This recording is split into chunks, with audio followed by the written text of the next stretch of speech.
Praise Lord. पुन्हा एकदा सर्वांचं मनपूर्वक स्वागत. पास्टर मनोज तेलोरे मिनिस्ट्रीज या यूट्यूब चॅनलमध्ये. या चॅनलला आपण लाईक करूयात, सबस्क्राईब करूयात आणि अधिकाधिक लोकांपर्यंत हे चॅनल आपण शेअर करूयात. त्या ठिकाणामध्ये एक व्हॉट्सअप नंबर दिला आहे. त्या व्हॉट्सअप नंबरवर तुमच्या जीवनामध्ये जर काही प्रश्न असतील, काही प्रार्थना असतील तर नक्कीच तुम्ही त्या व्हॉट्सअप नंबरवर पाठवू शकता. त्याचप्रमाणे तुमच्या जीवनामध्ये जर काही साक्ष घडली असेल तर ती साक्ष देखील तुम्ही त्या व्हॉट्सअप नंबरवर नक्कीच शेअर करू शकता. तुम्हाला या ठिकाणामध्ये जर यायचं असेल तो व्हॉट्सअप नंबर लागला नाही, जर तुम्हाला प्रार्थना विनंती द्यायची असतील तर या ठिकाणामध्ये मी तुम्हाला 4 नंबर सांगत आहे. त्या नंबरवर तुम्ही कॉल करू शकता. त्यातला पहिला नंबर आहे 9860274141. दुसरा नंबर आहे 9850144151. तिसरा नंबर आहे 9730319999 आणि चौथा नंबर आहे 9922882179. हे 4 शिल्हो पेंटिकॉस्टल चर्च सोलापूर या ठिकाणचे अधिकृत नंबर आहे. तर या नंबरवर तुम्ही या ठिकाणामध्ये कॉन्टॅक्ट करू शकता. परमेश्वर अद्भुतरित्या कार्य करत आहे. आज आपल्यामध्ये सिस्टर आशा मसिहा पुणे या ठिकाणातून आलेले आहेत. ते यावेळेस पुढे येतील. Praise the Lord. आज आपल्यामध्ये सिस्टर आशा मसिहा पुणे या ठिकाणातून आलेले आहेत आणि त्यांनी साक्ष सांगितलेली आहे की त्यांना संधिवाताचा त्रास होता आणि तो इतका त्रास होता की त्यांना चालता येत नव्हतं, त्यांना बसता येत नव्हतं, त्या गाडी चालवू शकत नव्हत्या आणि इतकंच नव्हतं तर त्यांनी सांगितलं की त्यांना पेन देखील उचलता येत नव्हतं. पण पिंपरी या ठिकाणामध्ये ज्यावेळेस पास्टरांची मीटिंग होती त्या मीटिंगला त्या ठिकाणामध्ये सहकुटुंब हजर होत्या आणि त्यावेळेस पास्टरांनी त्यांच्यासाठी विशेष प्रार्थना केली आणि त्यांनी काल या ठिकाणामध्ये आल्यानंतर सांगितलं की परमेश्वराने पास्टरांच्या प्रार्थनेनंतर अद्भुतरित्या त्यांना आशीर्वादित केलं. त्यांचा सर्व त्रास निघून गेला, पूर्ण आरोग्य त्यांना दिलेलं आहे आणि आता त्या गाडीसुद्धा चालवत आहेत आणि एवढंच नाही तर 3ऱ्या मजल्यावर ते स्वतः चालत जातात. म्हणून आपण सर्व गौरव परमेश्वराला देणार. पुणे या ठिकाणातून आलेले आहेत. ते यावेळेस पुढे येतील. आज आपल्यामध्ये सिस्टर प्रीती कांबळे पुणे या ठिकाणातून आहेत. त्यांची देखील अद्भुत साक्ष आहे. त्यांना थायरॉईड आणि हार्टचा त्यांना प्रॉब्लेम होता आणि त्याचप्रमाणे त्यांना प्रेग्नन्सी पण राहत नव्हती. 3 वेळा त्यांना प्रेग्नन्सी राहिली होती पण 3 वेळेस त्या ठिकाणामध्ये मिसकॅरेज झालं होतं. त्यानंतर त्यांनी पास्टरांना फोन केला. पास्टरांनी त्या बहिणीसाठी प्रार्थना केली आणि 2च महिन्यामध्ये त्या बहिणीला प्रेग्नन्सी राहिली. म्हणून आपण सर्व गौरव परमेश्वराला देणार आहोत.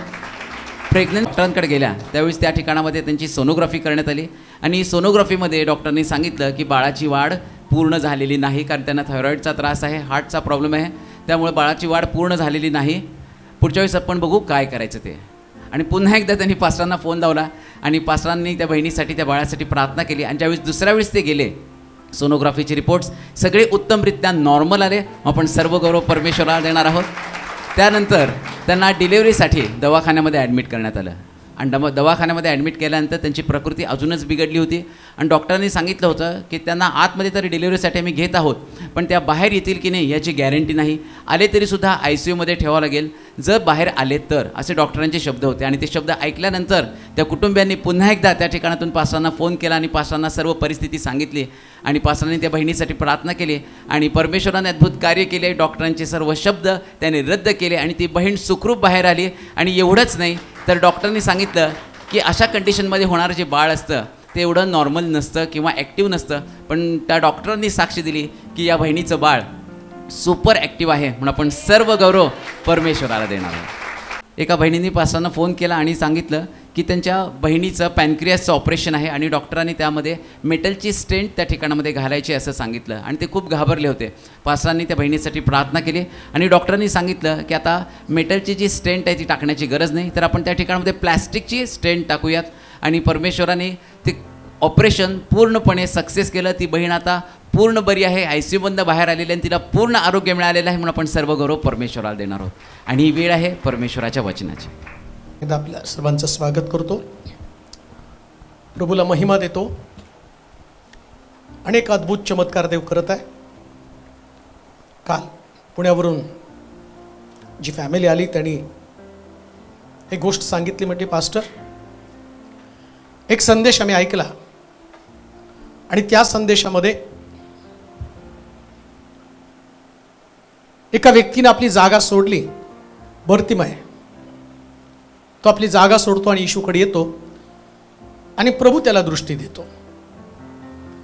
मग आम्ही म्हटलं की जागा सोडल्यावर जर एवढे आशीर्वाद मिळते तर आपण पुण्यात का थांबायचं? ॲटलिस्ट एक रविवार तर चर्चला येऊ.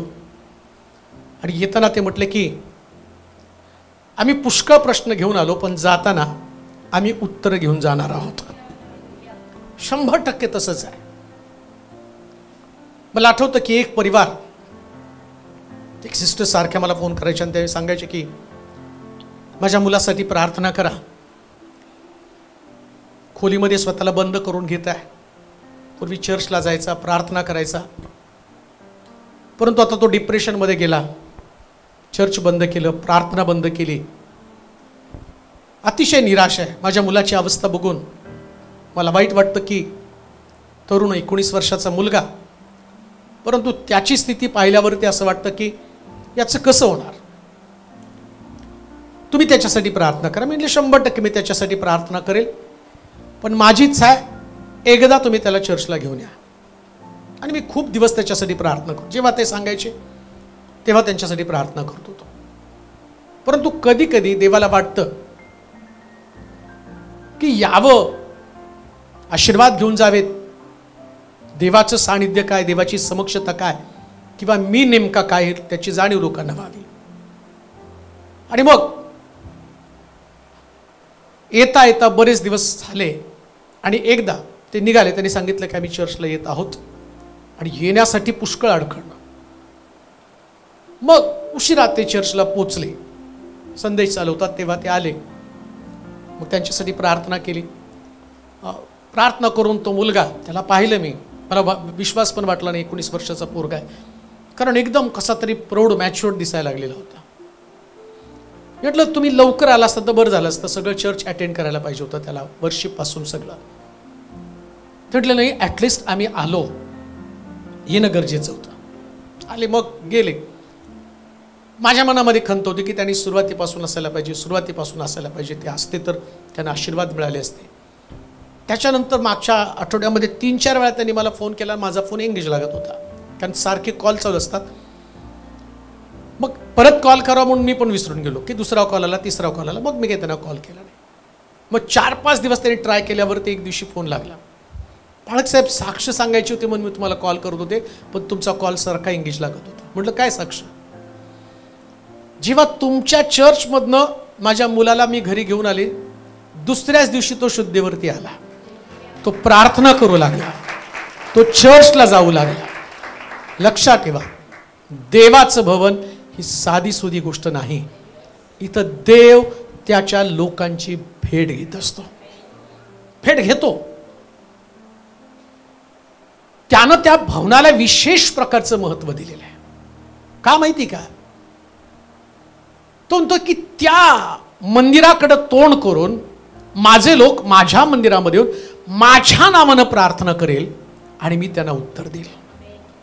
हे देवाच्या भवनाचं, हे देवाच्या मंदिराचं वैशिष्ट्य आहे. इथं देवाचं राज्य, येशू म्हटलं नाही का प्रार्थना शिकवताना, तुझं राज्य. कुठं देवाचं राज्य येणार आहे? देवाचं राज्य स्वर्गामध्ये, परंतु देवाचं राज्य देवाच्या मंदिरामध्ये असणं गरजेचं आहे. आणि मग आम्ही म्हणतो की सिंहासनावरती बसलेला देव पवित्र आहे. म्हणजे काय? जेव्हा देवाच्या मंदिरात देवाचं राज्य असतं, तेव्हा देवाच्या राज्यातले सगळे आशीर्वाद देवाच्या मंदिरात असतात. तुझं राज्य येऊ. चर्चची प्रार्थना काय असली पाहिजे? देवाचं राज्य आमच्यामध्ये यायला पाहिजे. जेव्हा देवाचं राज्य येतं मंदिरामध्ये, चर्चमध्ये, तेव्हा देव राज्यामध्ये किंवा त्याच्या लोकांसाठी राखून ठेवलेले आशीर्वाद देतो. स्पेशल आशीर्वाद, खास प्रकारचे आशीर्वाद. अजून एक गोष्ट तुम्हाला सांगतो. या पृथ्वी तलावरती देवानं मंडळीला किंवा चर्चला लोकांसमोर यासाठी ठेवलं की लोकांनी मंदिराकडे पाहून देवाची ओळख करून घ्यावी. लक्षात घ्या, याच्या अगोदर मोशे बरोबर चालताना देव मंडपाबरोबर होता. मंडप तोडला, तंबू कर. तंबूमध्ये त्याने ते दगडी पाट्या, साक्षीचा कोष त्याला म्हटलेले, त्यानंतर मान्ना, आणखीन त्या ठिकाणी म्हटलेले की काठी, या 3 गोष्टी, आणि त्या 3 गोष्टी त्या चालत होत्या. परंतु प्रभू त्या ठिकाणामध्ये म्हणतो की आता मला तुमच्याबरोबर चालून, मंडपाबरोबर चालून, वेगवेगळ्या ठिकाणामध्ये फिरून मला आता नको वाटायला लागलं, तर तुम्ही माझ्यासाठी एक मंदिर बांधा. आणि मग एक योजना दाविदाला त्यांनी समजावून सांगितली. शल्मोनाला ती योजना कार्यान्वित करण्यासाठी प्रभूनं प्रेरणा दिली आणि एक सुंदर भव्य मंदिर देवानं बांधलं. तो या मंदिरास माझे नाव प्राप्त व्हावे. देवाचा नियम काय की या मंदिराला माझं नाव प्राप्त व्हावं आणि या मंदिरात लोक माझ्या नावानं प्रार्थना करतील. दोन गोष्टी आहेत. या मंदिराला देवाचं नाव प्राप्त व्हावं आणि दुसरी गोष्ट, या मंदिरामध्ये लोक माझ्या नावानं प्रार्थना करतील. जेव्हा देवाचं मंदिर तयार होतं आणि देवाच्या नावानं प्रार्थना केली जाते, व्यक्तीच्या नावानं नाही, कोणा व्यक्तीच्या नावानं नाही. मी एक संदेश गेल्या आठवड्यामध्ये देवाने अनेक नवीन संदेश माझ्याकडे दिले. मला असं वाटलं की काय सारखं सारखं ते 40 दिवसाची उपास, 40 दिवसाची उपास, दरवर्षी तेच काही रडगाणं गात बसायचे. आणि काल मला एक मेसेज पण आला, जरा बुधवारचं काय राखीच्या बुधवारचा संदेश असेल तर द्या. म्हटलं हाय बघा, शोधा. तुम्ही राखीचा बुधवार सांगा, उत्तम शुक्रवार सांगा, बरं ते सगळं ऐकल्यावर ती बेन तुम्ही काय काय म्हणा ना, पण 40 दिवसात लोक धार्मिक होते, ते उपवास करते, ते प्रार्थना करतात आणि देव ते पाहतो. मी म्हटलं येशू हंगाम नसताना फळ बघतो, हंगाम असताना फळ बघत नाही.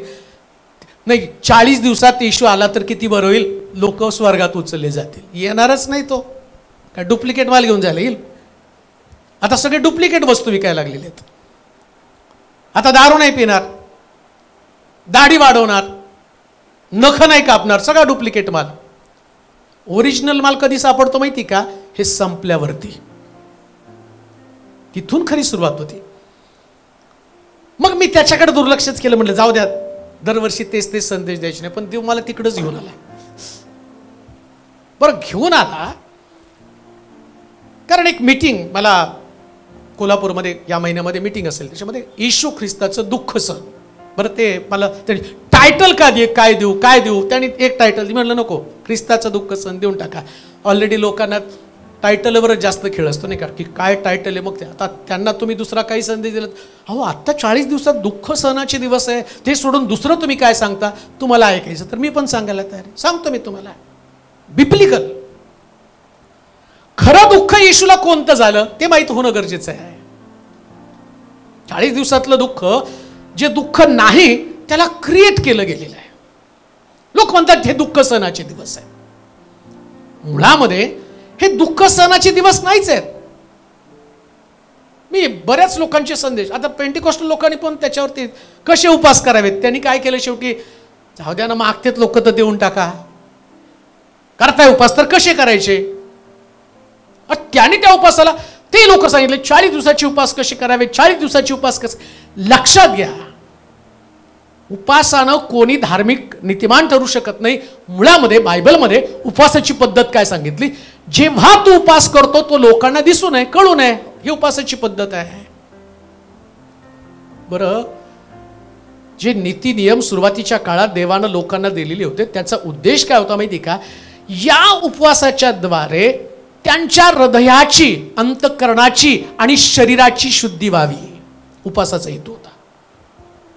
त्या उपासाच्या द्वारे आपल्या शरीराच्या लालसा, शरीराच्या वासना काही काळ थांबाव्यात आणि आत्मिक जीवनामध्ये त्यांनी बलवान व्हावं. बरं, आता झालं काय माहिती का, उपवास करता करता या लोकांची एक परंपरा बनवून गेली. जुन्या करामध्ये तुम्ही पाहाल, उपवास एक परंपरा बनली. उपवासाचा हेतू, उपवासाचा उद्देश लोक विसरून गेले. मग येशू ख्रिस्त मत्त्याच्या शुभवर्तमानामध्ये डोंगरावरती गेल्यावर जे गुपित रहस्य तुम्हाला सांगतो, तो म्हणतो की तुझा उपवास तुझ्या गुप्तदर्शी पित्याला दिसला पाहिजे. म्हणजे उपवास करताना तो कोणाला कळायला पण नाही पाहिजे. पण तरी सुद्धा मला सारखे फोन येत आहेत बरं का. परवा कोणीतरी मला, कधी उपवासाचे दिवस चालले, मला माहित नाही, आम्ही पाळत नाही. म्हटलं कुठवर सांगत बसायचं कधी आणि काय, आता कशाला कौतुक करत बसायचं. तेवढं बरं एवढं तर सांगा, शुक्रवारी धरू का बुधवारी धरू? अरे बाबा मी डोकं फोडू का तुमच्यासमोर? अहो कुठून आला बुधवार, कुठून आला शुक्रवार, काय माहित नाही. ॲश वेनसडे म्हणजे काय? कपाळाला राख मारली, संपलं. राख लावली. अहो राख म्हणजे पश्चाताप आहे. राखेमध्ये बसणं, पश्चाताप करणं, दुःख व्यक्त करण्याचं माध्यम आहे ते. परंतु कित्येक वेळा जे प्रभू येशू ख्रिस्तानं सांगितलं किंवा देवाच्या अंतःकरणातली गोष्ट कोणाला माहित नाही. आता इकडं प्रभूनं पाहिलं, या लोकांना शिकवून संदेश त्यांच्याद्वारे माझे वेगवेगळे सेवक पाठवले. या सेवकांना सांगितलं की बाबा तुम्ही असं करा तसं करा. यशाला शेवटी पाठवलं. यशा संदेशता म्हणतो, यशाच्या पुस्तकामध्ये नाही का, मला वाटतं पहिला अध्याय 10 वचन, पहिला अध्याय 10 वचनामध्ये जर तुम्ही बघितलं तर, सदोमाच्या अधिपतींनो परमेश्वराचे वचन ऐका. परमेश्वराचे वचन ऐका. गमोऱ्याच्या लोकांनो, गमोऱ्याच्या लोकांनो, आमच्या देवाच्या धर्मशास्त्राकडे, आमच्या देवाच्या धर्मशास्त्राकडे कान द्या. कान द्या. परमेश्वर म्हणतो, परमेश्वर म्हणतो, तुमचे बहुत यज्ञ बली, बहुत यज्ञ बली माझ्या काय कामाचे? माझ्या काय कामाचे? मेंढराचे होम, मेंढराचे होम, पुष्ट वासनाची वपा, पुष्ट वासरांची वपा यांनी माझी अतितृप्ती झाली. यांनी माझी अतितृप्त झाली आहे. बैल कोकरे, बैल कोकरे व बोकड, बोकड यांच्या रक्तानं मला संतोष होत नाही. मला संतोष होत नाही. तुम्ही माझे दर्शन घेण्यास, माझे दर्शन घेण्यास येताना माझी अंगणे तुडविता, माझी अंगण तुडवता. हे तुम्हाला सांगितले कोणी सांगितलं? निरर्थक अर्पणे, निरर्थक अर्पण आणखी आणू नका. आणखी आणू नका. धुपाचा मला वीट आहे, धुपाचा मला वीट आहे. चंद्रदर्शन, चंद्रदर्शन, शब्बात, शब्बात व मेळे भरवणे, मेळे भरवणे मला खपत नाही. आता तुम्ही इथं बघाल, शब्बात पण देवानं दिला, अर्पण देवानं दिलं, होम देवानं दिला, यज्ञ देवानं दिला, चंद्रदर्शन, सगळ्या गोष्टी प्रभूनं दिल्या. आता यशाला तो म्हणतो की बाबा मला याचा वीट आला, देव देतो, आणि तो म्हणतो का माहिती का? नेमकं यामध्ये देवाला अपेक्षित असणाऱ्या गोष्टी कोणत्या लोक विसरून गेले. त्यांनी परंपरा आणल्या. आणि जिथं परंपरा येतात, जिथं रूढी येतात, तिथं देव सगळ्या गोष्टी नापसंत करून टाकतो. परंपरा नाही देवाला आवडत. भावना लक्षात घेतली पाहिजे. काय प्रभूला अपेक्षित आहे? आता बघा, तो तुमचं शब्बात, तुमचं चंद्रदर्शन, तुमचं आणि मेळे भरवणे, तुमचे सण साजरे करणं, तुमच्या सभा, तुमच्या मीटिंग, तो सगळ्याचा काय झालंय? मला वीट आला. प्रश्न तोच आहे. मग प्रभूला आवडतं काय नेमकं? आज माझा विषय जो आहे 40 दिवसाचे उपवास आणि येशूचं दुःख सण. बरं का, आता येशूचं दुःख सण म्हणजे प्रभूला ज्या गोष्टीचं दुःख होतं ते. लोकांना असं वाटतं 40 दिवसाच्या उपवासामध्ये ते दुःख सहनाचे दिवस. दुःख सहनाचे दिवस नव्हते. येशूनं 40 दिवस दुःख भोगलं नाही. आता हे आम्ही वचनातनं पाहणार आहोत. कोणतं वचन? नेमकं प्रभूला काय दुःख होतं? तुम्ही उपवास करता, प्रभूच्या दुःखामध्ये सहभागी होता, तुम्हाला असं वाटतं की प्रभूनं 40 दिवस दुःख भोगलं आणि त्या दुःखाची आठवण करून आम्ही त्या ठिकाणामध्ये उपवास करत आहोत. परंतु क्रूसावरती जाण्याच्या अगोदर, किंवा असं मी म्हणेल मरणाच्या अगोदर, जे महत्वाच्या गोष्टी सांगण्यासाठी राहून गेल्या, एक व्यक्ती मृत्यूच्या पंथास लागलेला असतो ना, तर आठवून बऱ्याच गोष्टी सांगत असतो. तुम्हाला हे करायला पाहिजे, तुम्हाला ते करायला पाहिजे. आता बघा, प्रभू येशू ख्रिस्त स्वर्गातनं आला आणि त्यानं देवाच्या मनातल्या गोष्टी घेऊन तो तुमच्याकडे आलेला आहे, माझ्याकडे आलेला आहे, चर्चकडे आलेला आहे, जगातल्या लोकांकडे आला. परंतु जगातल्या लोकांनी येशूच्या मनातल्या आणि देव पित्याच्या मनातल्या गोष्टीच विसरून गेले. काय देवाच्या मनामध्ये नेमकं? आता येशूला कळलं माझा प्रयाण समय, माझा जाण्याचा समय आलेला आहे आणि मला जेवढ्या राहता येईल त्या सगळ्या गोष्टी या शिष्यांना आणि या माझ्या बाप्तिस्मा घेतलेल्या नवा जन्म झालेल्या लोकांना समजून आल्या पाहिजे. मग या शेवटच्या गोष्टी तो लोकांना शिकवायला लागला. कोणत्या गोष्टी आहेत? काय महत्व आहे प्रभूच्या अंतिम दिवसामध्ये? म्हणजे 40 दिवसाचे उपवास आणि ख्रिस्ताचं दुःख सहन. आता 40 दिवसाचे उपवास करत असताना मी असं म्हणत नाही की करणारे नरकात जाणार आहेत आणि न करणारे स्वर्गात जातील आणि न करणारे नरकात जातील, किंवा मी असंही म्हणणार नाही जे करतील ते नरकात जातील आणि जे नाही करणार ते स्वर्गात जातील. कोणतीच गोष्ट नाही बरं का. काय बोलतो लक्षात घ्या. आता पेंटिकॉस्ट लोक 40 दिवसाचे उपास करतात, आम्ही करत नाही म्हणून तुम्ही म्हणणारे स्वर्गात जाणार नाही. दुसरी गोष्ट आहे, त्यांनी केला तर त्यांना देवाचं वचन माहित नाही म्हणून प्रभू त्यांना नरकात नाही टाकणार. जो करतो तो कुणासाठी करतो, म्हणजे त्यांनी केलं तर ते पण काही गैर नाही बरं का. कधी कधी नाही तर या दिवसात तर करू, त्यांना जरा वजन तर कमी होईल त्या निमित्ताने, बाकी काय फायदा होणार नाही त्याचा. उपवासाचा व्यक्तिगत तुम्हाला काही फायदा होत नाही जर माहीत नसलं तर. माहीत नसेल तर मुळामध्ये उपवास करता तुमचा उपवास कोणालाच कळाला नाही तर प्रतिफळ आहे. आमेन म्हणाल का. कोणाला नाही कळलं पाहिजे. उपवास केलाय तोंड सुद्धा वेडवाकडं करायचं नाही आणि कोणाच्या घरी जायचंच नाही उपवासाच्या दिवशी. उगा जायचं आणि त्यांनी म्हटलं जेव्हा की नाही माझा उपवास आहे, झालं पचका तुमचं संपलं. उपाशी राहिला फक्त, बाकी प्रतिफळ तुम्हाला मिळालं नाही. जायचंच नाही कोणाच्या घरामध्ये. देवाजवळ बसायचं, मागायचं. काय मागायचं. उपवास म्हणजे हृदयाची शुद्धी आहे. हृदयाची शुद्धी. जेव्हा तुम्ही उपवास करता देवाजवळ जाता तुमचं हृदय शुद्ध बनलं जातं.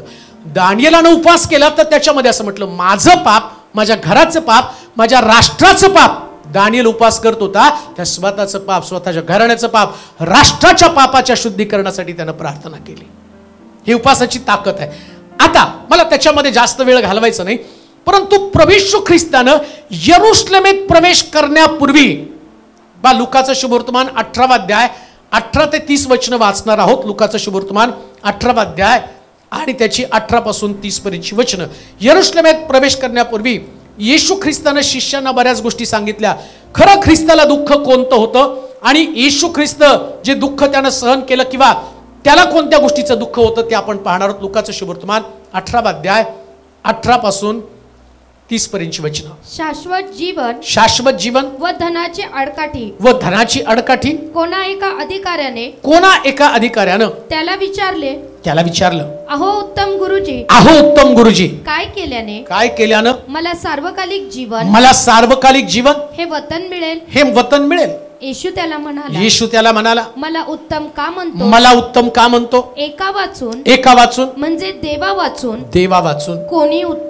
कोणी उत्तम नाही. तुला आज्ञा ठाऊक आहेत. व्यभिचार करू नकोस. खून करू नकोस. चोरी करू नकोस. खोटी साक्ष देऊ नकोस. आपल्या बापाचा व आईचा सन्मान कर. तो म्हणाला मी आपल्या तरुणपणापासून या सर्व पाळीत आलो आहे. हे ऐकून येशूने त्याला म्हटलं अद्यापि तुझ्यात एक गोष्ट उणी आहे. तुझे असे नसेल ते विकून गोरगरिबांना वाटून टाक. म्हणजे तुला स्वर्गात संपत्ती मिळेल. आणि चल माझ्या मागे ये. पण हे ऐकून तो अतिशय खिन्न झाला. कारण तो फार श्रीमंत होता. तेव्हा त्याच्याकडे पाहून येशू म्हणाला ज्यांच्या जवळ धन आहे त्यांचा देवाच्या राज्यात प्रवेश होणं किती बरे कठीण आहे.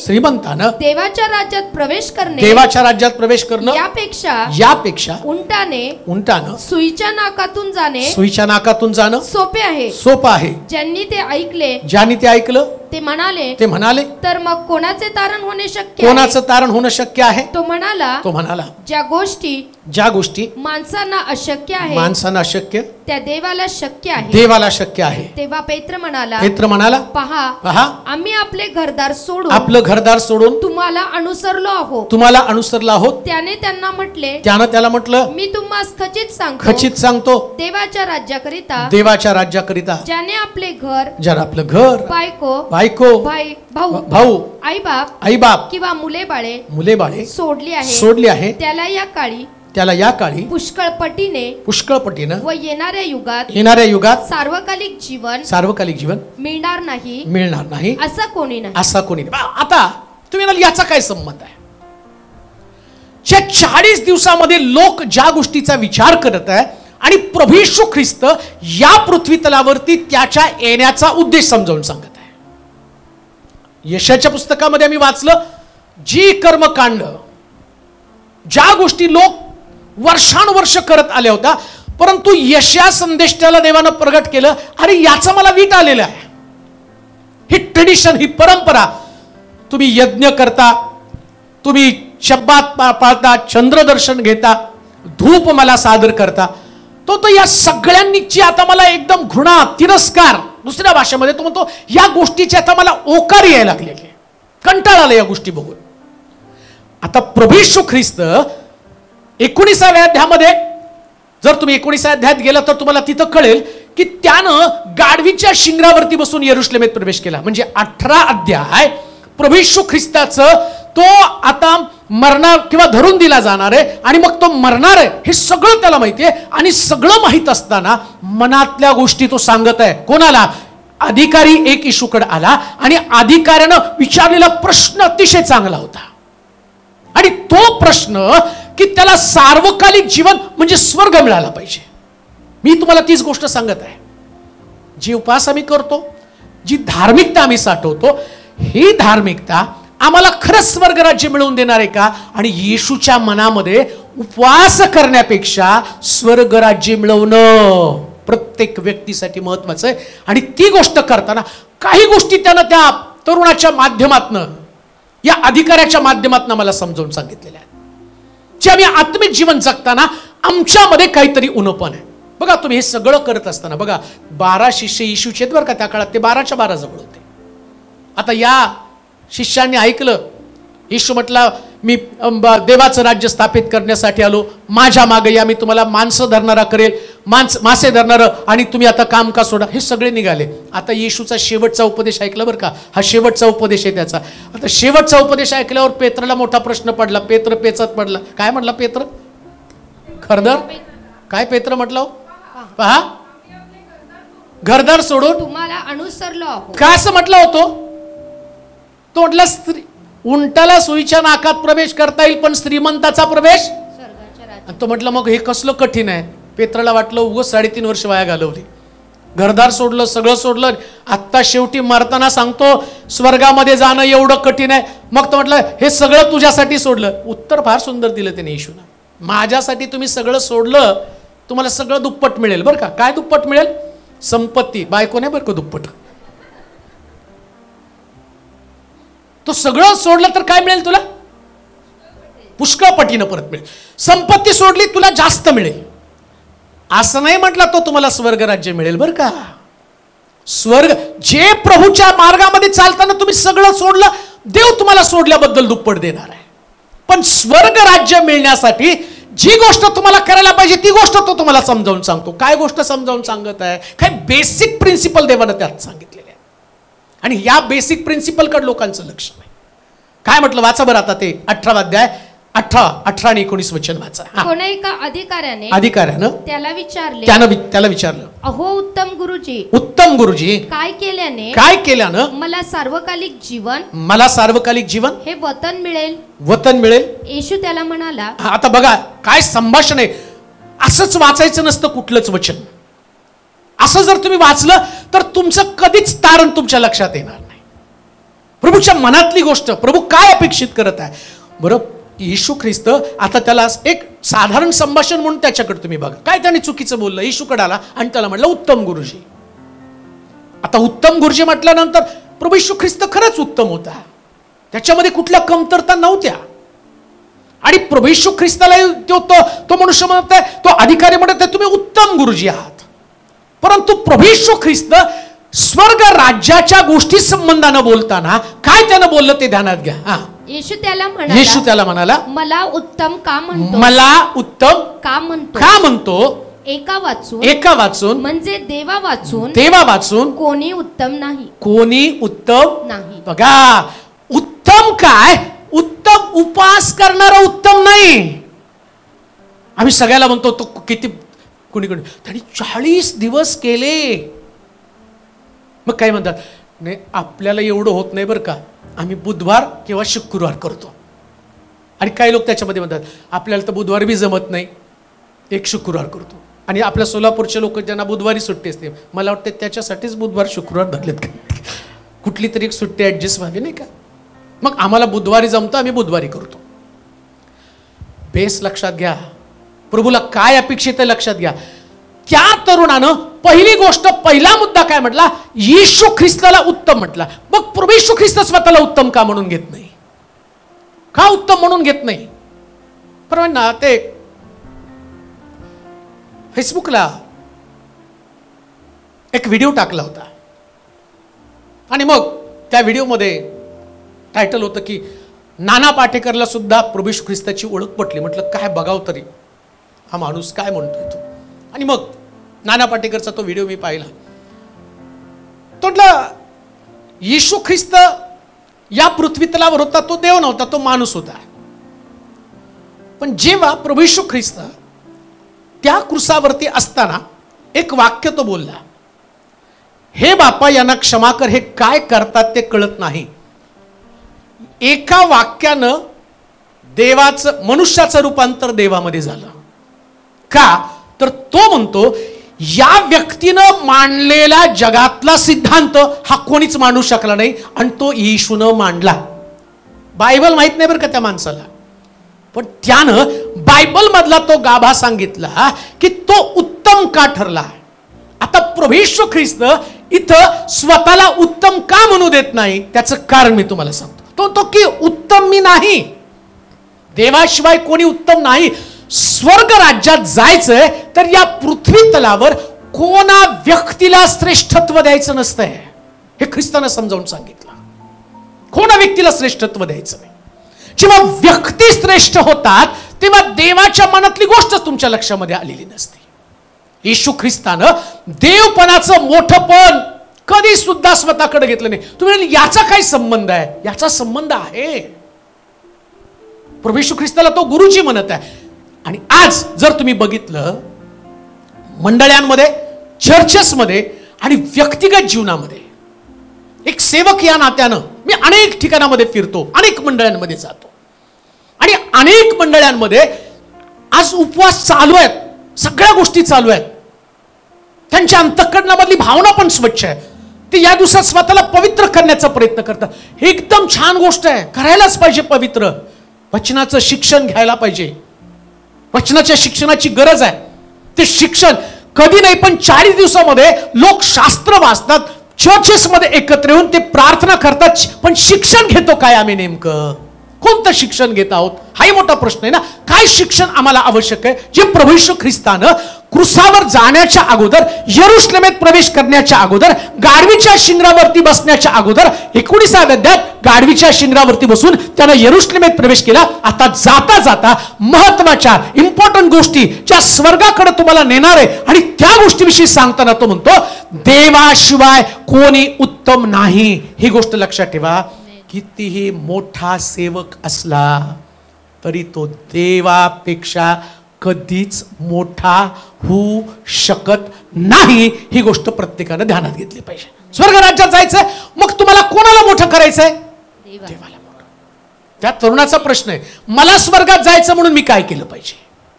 येशू ख्रिस्त स्वतःला उत्तम का म्हणत नाही, अजून तर उत्तम झाला नाही. उत्तम कधी होणार आहे, जेव्हा जगासाठी तो क्रुसावरती अर्पण केला जाणार आहे तेव्हा तो उत्तम होणार आहे. कारण अजूनपर्यंत कोणी काम केलं, कधी उत्तम ठरणार आहे.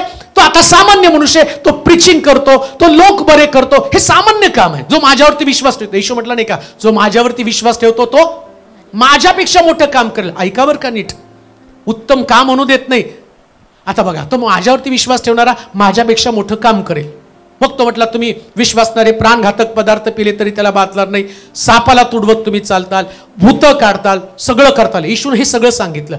आणि तोच येशू काय म्हणतो माहिती का, स्वर्गात गेल्यावर तुम्ही माझ्या नावानं भूत काढली, संदेश दिला, रोगी बरे केले तरी मी तुम्हाला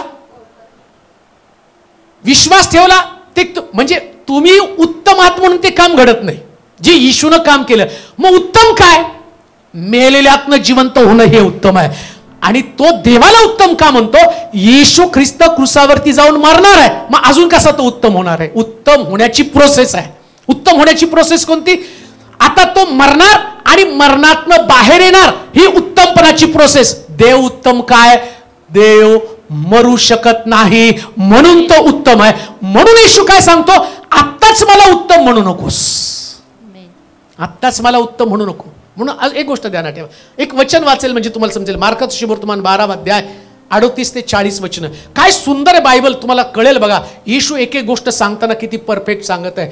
मार्काचं शुभवर्तमान 12 अध्याय 38 पासून 40 पर्यंत. आणखी तो आपल्या शिकवणीत त्यांना म्हणाला, आपल्या शिकवणीत त्यांना म्हणाला, शास्त्रांविषयी जपून राहा. शास्त्रांविषयी जपून राहा. त्यांना लांब लांब जगे घालून, लांब लांब जगे घालून मिरवणं, बाजारात नमस्कार घेणे, बाजारात नमस्कार घेणं, आणि सभास्थानात मुख्य आसने, सभास्थानात मुख्य असणं, व मेजवानीत मुख्य मुख्य बैठकी, मेजवानीमध्ये मुख्य मुख्य बैठकी यांची आवड असते. यांची आवड असते. ते विद्वांची घरे खाऊन टाकतात व ढोंगानं लांब लांब प्रार्थना करतात. त्यांना अधिकच शिक्षा होईल. काय म्हणलं? उत्तम. काय वचन? 18-19 काय वचन वाचलं आपण लुकाचं शुभवर्तमान? मला अहो उत्तम गुरुजी. काय शब्द आहे त्याचा? उत्तम गुरुजी. आता गुरु म्हणून त्याच्याकडे तो त्याला म्हणते उत्तम गुरुजी. त्याला माहितीये या पृथ्वी तलावर हेच घडणार आहे. नीट ऐका, जेव्हा तुम्ही येशूच्या डोक्यातली कल्पना त्याला 2025च्या आसपास, मी आत्ताच्या लेवलचा विचार करते, बाकीचं सोडून द्या, आत्ताच्या घडामोडीचा विचार करते. काय घडलंय माहिती का? तुम्ही जर आत्ता बघितलं, हे प्रभूचं शिक्षण त्यानं त्यावेळेस सांगितलं ते किती महत्वाचे तुम्हाला कळेल. आत्ता जर तुम्ही बघितलं ना, प्रीचरला त्याची स्पेशल खुर्ची पाहिजेच. त्याची खुर्ची पण इतकी भारी असते ना, राजाची खुर्ची त्याच्या खुर्चीकडे कधी कधी मी टाइमपास म्हणून बघतो. अरे बाप रे. आणि प्रभूनं काय सांगितलं ते? आता प्रभू येशू ख्रिस्त स्वतःला उत्तम का म्हणू देत नाही? त्याला माहितीये मी जे बोलतो ना ते अनुभवानं बोलतो. लोक इतके वेडे आहेत ना, देवाकडे त्यांचं लक्ष लागलं नाही. काल एका आंटीने मला फोन केला आणि फोन करता करता इतका राग आला मला, पण त्यांच्या भाषेवरून ते कळलं की ते बिचारे अशिक्षित अडाणी आहेत. तुम्ही प्रार्थना केली ना 100% आम्हाला उत्तर मिळणार, कारण तुम्ही देव आहात. मग का प्रभू म्हणणार नाही मला उत्तम म्हणू नकोस? कोणाला देवाचा दर्जा दिला जाऊ शकतो? तुमच्या म्हणण्यावरून एखाद्या व्यक्तीला देव तयार करणं, येशू ख्रिस्त स्वतःला त्या देवाचा दर्जा देऊ शकत नाही. तो म्हणतो की उत्तम देव आहे, उत्तम देव आहे. आता इथं तो म्हणतो परुषी आणि शास्त्री. काय म्हटलं याच्याविषयी? आणखी तो आपल्या शिकवणीत त्यांना म्हणाला, शास्त्रांविषयी जपून राहा. कुणाविषयी जपून राहा? शास्त्री म्हणजे शिकवणारे लोक, जे वचन शिकवतात त्यांच्यापासून तुम्हाला सावध राहायचं. का सावध राहायचंय? काय होतं त्यांचं शिक्षण आहे? त्यांना लांब लांब जगे घालून मिरवणं, बाजारात नमस्कार घेणं, आणि सभास्थानात मुख्य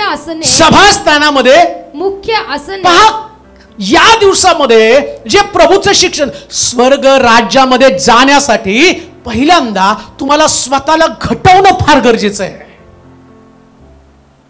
नम्र झाल्याशिवाय कोणी स्वर्गाच्या राज्यामध्ये प्रवेश करू शकत नाही.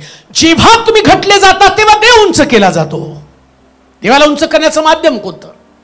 येशू ख्रिस्ताला तो म्हणतो उत्तम गुरुजी. तो म्हणतो मला उत्तम म्हणू नकोस.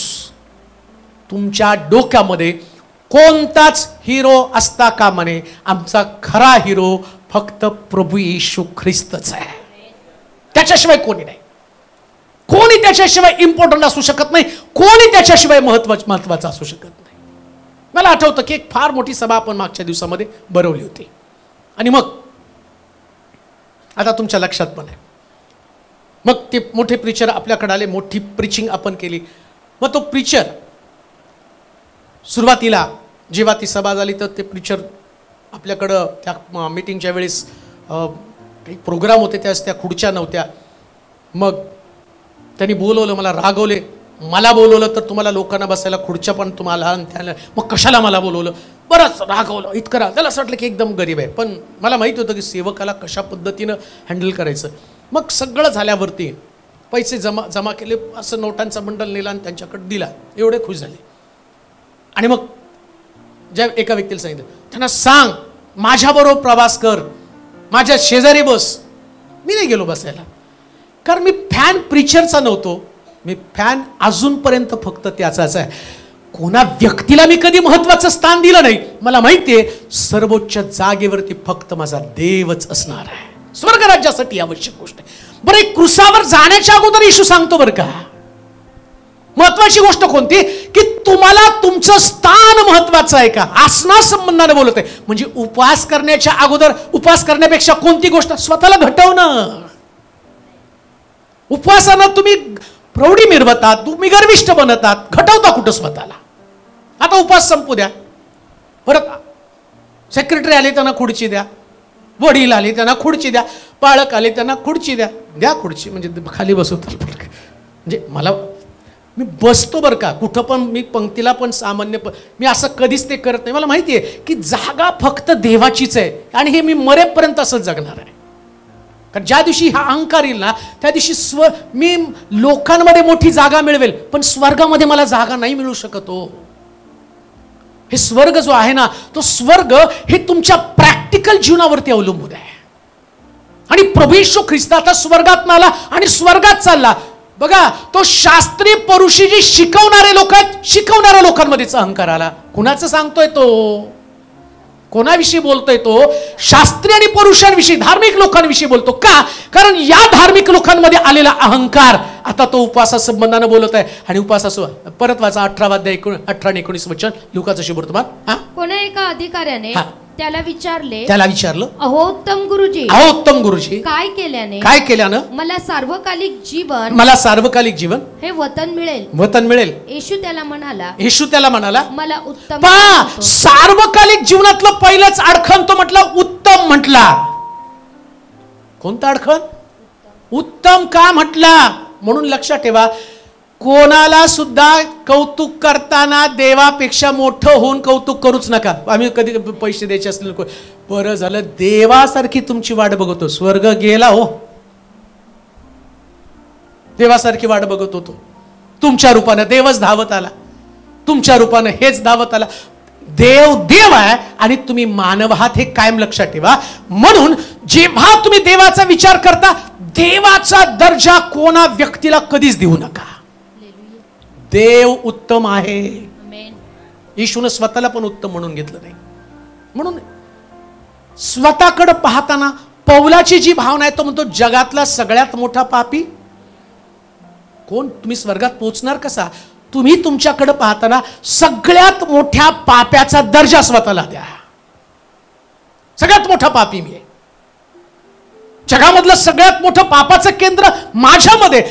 शास्त्री आणि पुरुषांमध्ये काय झालं, ते त्यांनी काय इथं, आता त्यांची जी भावना आहे, वास्तविक पाहता ते शुद्ध जीवन जगत होते. बघ, शास्त्री पुरुषी शुद्ध, लांब झगे घालणं हा देवाचा दिलेला नियम आहे. लांब झगे घालायला पाहिजे. कशाला लांब झगा घालायचा? देवाचा नियम आहे. काय? अंग नाही दिसलं पाहिजे, नियम होता देवाचा. मंदिरात गेल्यावरती तुमचे याजकाचे नख सुद्धा नाही दिसले पाहिजे, इतकं लांब झगे ते घालतोय.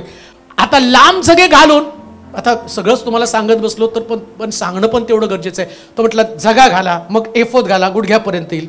मग त्याच्यावरती 3 झगे आहेत, अंगरखा, झगा, अंगरखा गुडघ्यापर्यंत आणि एफोद कमरेपर्यंत. आणि एफोदावरती 12 खडे, इथं 12 खडे असले पाहिजे. मग डोक्यावरती मांदिल, मांदिल म्हणजे एक टोपी होती, आणि डोक्याला त्याच्यावरती एक पट्टी असायची. सगळ्याला स्पिरिच्युअल मिनिंग आहे, सगळ्याला अर्थ आहे. लांब जगा म्हणजे तुमच्या संपूर्ण शरीराचं रक्षण करणं, बरं का. संपूर्ण पूर्ण जगा म्हणजे अख्खं शरीर रक्षण करणं, म्हणजे तुमचा प्रत्येक अवयव, या अवयवाला पाप वासनेपासून दूर ठेवणं, हा त्याच्यातला हेतू आहे. आता शास्त्री आणि पुरुषांमध्ये ती सगळी गोष्ट त्यांच्यामध्ये राहिली, त्यांनी ते करत होते. पण आता काय झालं माहिती का, देवानं दिलेला नियम विसरून गेले लोक आणि नुसते झगे घालायला लागले. मग त्याच्यामध्ये म्हटलं गुडघ्यापर्यंत असणारा तो अंगरखा, तुमच्या अंगाचं रक्षण करणारा झगा आणि अंगरखा गुडघ्यापर्यंत आला.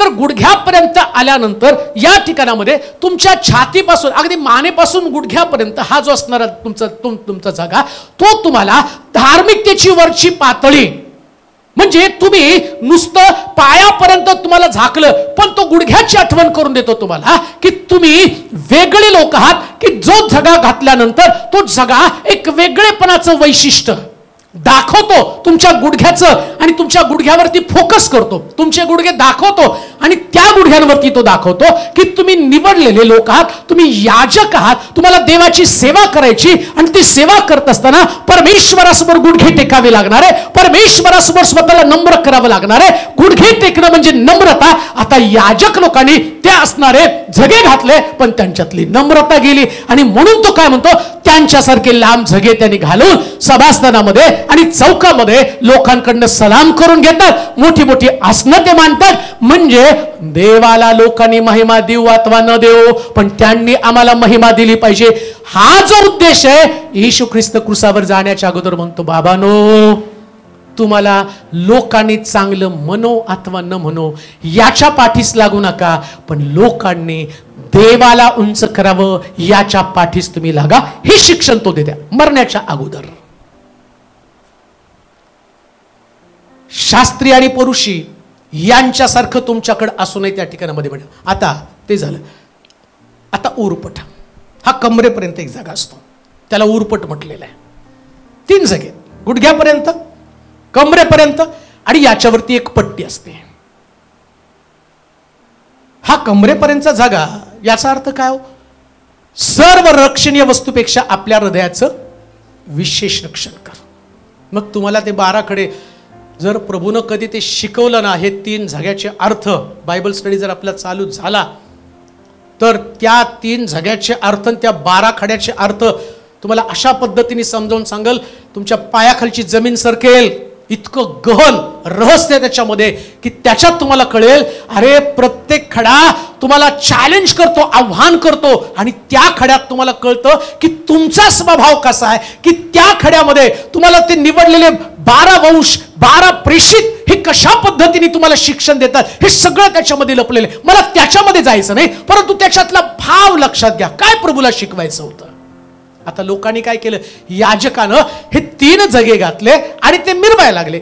आणि त्यांचा हेतू काय, त्या ठिकाणामध्ये तो म्हटलं लोकांकडनं नुसतं सलाम घेणं. वाचा बरं वचन, काय म्हटलं, लोकांकडनं आणि लांब लांब जगे घालून, लांब लांब जगे घालून मिरवणं, बाजारात नमस्कार घेणं आणि सभास्थानामध्ये मुख्य आसनं व मेजवानी मुख्य बैठकी याची आवड असते. ते विद्वांची घरे, बघा आता कोण करतंय ते, काय करायला, विद्वांची घरे खाऊन टाकतात व ढोंगाने लांब लांब प्रार्थना करतात. बघा, म्हणजे ज्या उद्देशानं याजकाला नेमलं, झगे दिले, ते उद्देशच गेले.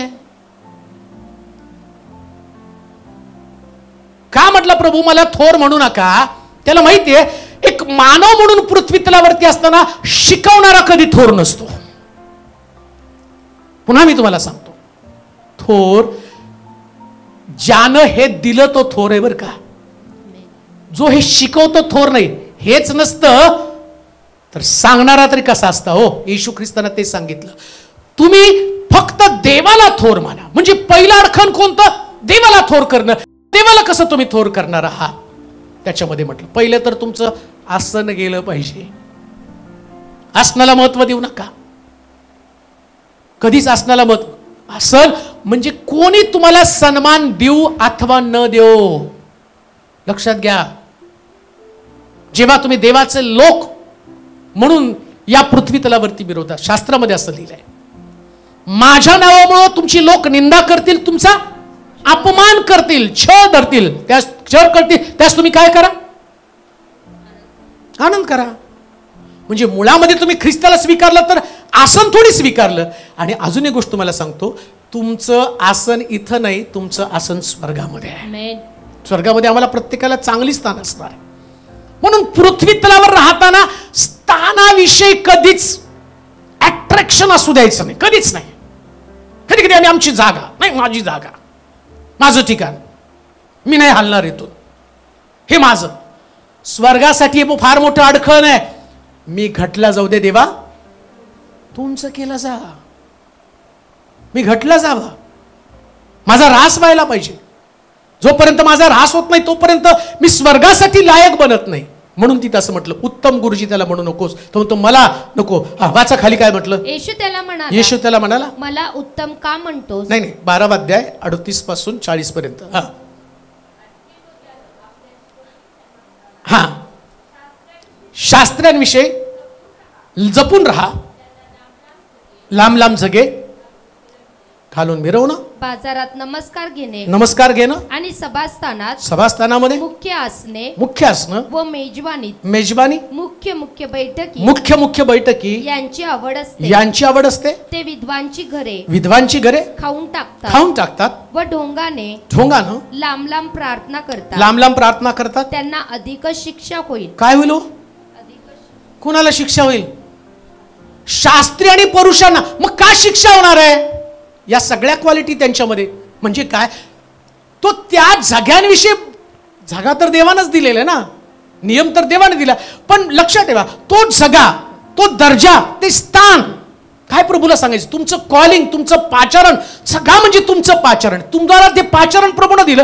तुम्ही पाचारणापेक्षा वेगळी गोष्ट करत आहात. कोणतं पाचारण? आता तुम्हाला पाचारण केलं म्हणजे तुम्ही लोकांचा न्याय करावा, तुम्ही लोकांना चांगल्या मार्गाने चालावं, तुम्ही लोकांना सद्बुद्धी द्यावी. परंतु तुम्ही ते सगळं सोडलं आणि तुम्ही काय करत आहात? तुम्ही आता सलाम करणं, लांब जगे घालणं, बैठका, मोठी स्थानं तुम्ही मिळवणं, एवढंच नव्हे तर तुम्ही चुकीचं जजमेंट करत आहात, चुकीचा न्याय करत आहात. तुम्ही विद्वांची घरं खाल्ली आणि एवढं करून तुम्ही मोठ्या प्रार्थना करता. तो म्हणतो याच्यामुळं तुम्हाला काय होईल हो?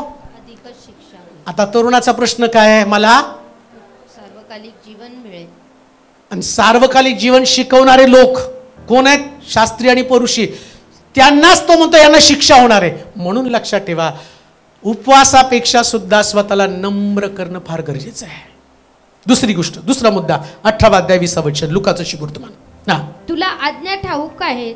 येशू त्याला म्हणाला मला उत्तम का म्हणतोस. देवा वाचून म्हणजे देवा वाचून कोणी उत्तम नाही.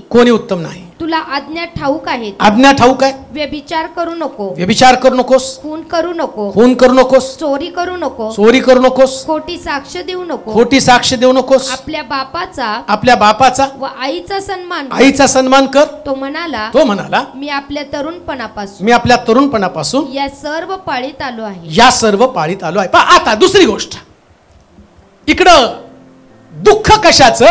प्रभू येशू ख्रिस्ताला पहिलं दुःख, आता येशू ख्रिस्ताचं दुःख सण, तो त्याला उत्तम गुरुजी म्हटलं म्हणून त्याला दुःख झालं. येशू ख्रिस्ताचं दुःख सण बरं का. 40 दिवसामध्ये तुम्ही ज्या गोष्टीचा विचार करता, जिथं मान सन्मानासाठी लोक झगडत आहे, येशूला त्याचं दुःख होतं. मान सन्मान, मानाची जागा, माझं स्थान, माझा दर्जा, मला सलाम, या गोष्टींना लोक दुःखी होतात. आणि प्रभूला या गोष्टी पाहिल्यावरती दुःख होतं. ख्रिस्ताचं दुःख सण, जो मुद्दा मी तुम्हाला मांडत आहे. दुसरा मुद्दा, ख्रिस्ताला कोणत्या गोष्टीचं दुःख होतं? त्यानं विचारलं सार्वकालिक जीवन मला मिळावं म्हणून मी काय केलं पाहिजे? तो म्हटलं 10 आज्ञा पाळा. उपास कर म्हटला. आता प्रश्न तोच आहे, उपास आहे पण आज्ञा आहे का? क्रुसावरती जाण्याच्या अगोदर येशू ख्रिस्तानं जे शिक्षण लोकांना शिकवलं, शिष्यांना शिकवलं, त्या तरुणाला किंवा त्या अधिकाऱ्याला शिकवलं, त्याच्यामध्ये तो काय म्हणतो? 10 आज्ञा. आणि 10 आज्ञामध्ये काय लिहिलं? वाचा परत वचन. तुला आज्ञा ठाऊक आहे. कुणाला आज्ञा ठाऊक आहे? नाही, अजूनही कळलं नाही तुम्हाला. कुणाला? मला. तुला म्हणजे मला. म्हणजे जेव्हा मला देवाची आज्ञा ठाऊक नसती तेव्हा प्रभूचं दुःख सण सुरू होतं. हो, दुःख कोणत्या गोष्टीचं प्रभूला? तू उपवास करता याचं दुःख नाही. आम्ही म्हणतो नाही, त्यांनी 40 दिवस दुःख भोगलं आणि त्याच्या दुःख सहनामध्ये, सहन म्हणजे प्रभूनं सहन केलं. प्रभू उपवास त्याला सहन झाले, हे सहन होत नाही. जेव्हा देवाचे लोक आज्ञा पालन करत नाही, ही गोष्ट प्रभूला सहन होत, दुःख होतं त्याचं. देवानं दिलेल्या प्रत्येक आज्ञा, असं एक गोष्ट ध्यानात ठेवा, कोणती आज्ञा देवानं रद्दबदल करण्यासाठी दिली नाही. अजून आज्ञा देण्यामागं देवाची व्यवस्था किंवा देवाचा हेतू काय होता माहिती का? समाज व्यवस्था टिकून राहावी. एक समाज आहे, माझे लोक आहेत. तो म्हटलं की जेव्हा तुम्ही परराष्ट्रीय लोकांमध्ये जाल, त्यांच्यामधल्या आणि तुमच्यामधला फरक लोकांना दिसला पाहिजे. मग काय फरक आहे? फार सुंदर त्यानं सांगितलं. लोकांशी संबंध आल्यावर लोकांच्या संबंधित असणारे प्रश्नांना तुम्हाला तोंड द्यावे लागणार आहे. जगामध्ये तुम्ही जाल, काय लिहिले वाचा बरं. तुला आज्ञा ठाऊक आहे, आज्ञा ठाऊक आहे व्यभिचार करू नको. म्हणजे काय, संपर्क तुझा जगात येणार आहे. तुला तुझी पत्नी आहे, तुला तुझा पती आहे, तुझी पत्नी तुझा पती तुझ्याकडे असताना जर तुला दुसऱ्या स्त्रीविषयी किंवा दुसऱ्या पुरुषाविषयी आकर्षण निर्माण झालं, तुम्ही व्यभिचार करायला लागला. आता तो काय म्हटलं माहिती का, तुम्ही उपवास करण्याच्या ऐवजी आपलं शरीर शुद्ध करा. म्हणजे उपवासापेक्षा काय महत्वाचं आहे, शरीर विचार शुद्ध करणं. आता बघा, येशू ख्रिस्तानं विचारासंबंधानं म्हटलं, काय म्हटलं माहिती का, एखाद्या स्त्री संबंधानं तुझ्या डोक्यामध्ये जर वाईट विचार आले तर तू काय करतो. म्हणजे तुम्ही उपवास करण्याच्या पेक्षा काय करायला पाहिजे, विचार शुद्ध करायला पाहिजे. आता सगळं विचारासंबंधाने बरं काय त्यांनी 4 महत्वाच्या गोष्टी सांगितल्या. काय लिहिलं, व्यभिचार करू नको, खून करू नको. आता खून सुद्धा हा विचारच आहे. गेल्या रविवारी आपण पाहिलं खुनासंबंधानं, आणि त्या खुनासंबंधानं पाहिल्यावर एखाद्याचं मन दुखवणं सगळ्यात मोठा खून आहे. म्हणजे सुरुवात कुठं झाली, विचारांमध्ये. आता तुम्ही उपवास करता, तो उपवास पण कुठे आहे, विचारातच आहे बरं का तुमचा उपवास, दुसरीकडे कुठं नाही. कधी सोडायचा, त्याच्यावर तर रोज मला मेसेज येत की काय नियम कसा आहे, कधी सोडायचा. धरूच नका ना, सोडायचीच गडबडी तर धरता कशाला. काय खायचं पाळक साहेब. परवा कोणीतरी मला रताळी काकडी चालतात का उपवासाला, मटण बी चालतं, खावा म्हटलं. आता डोक्यातच आहे तुम्हाला रताळी काकडी वेफर्स, ग्लासभर दही, साखर घाल आणि मीठ टाकू नये असं सांगतायत उपवासाला.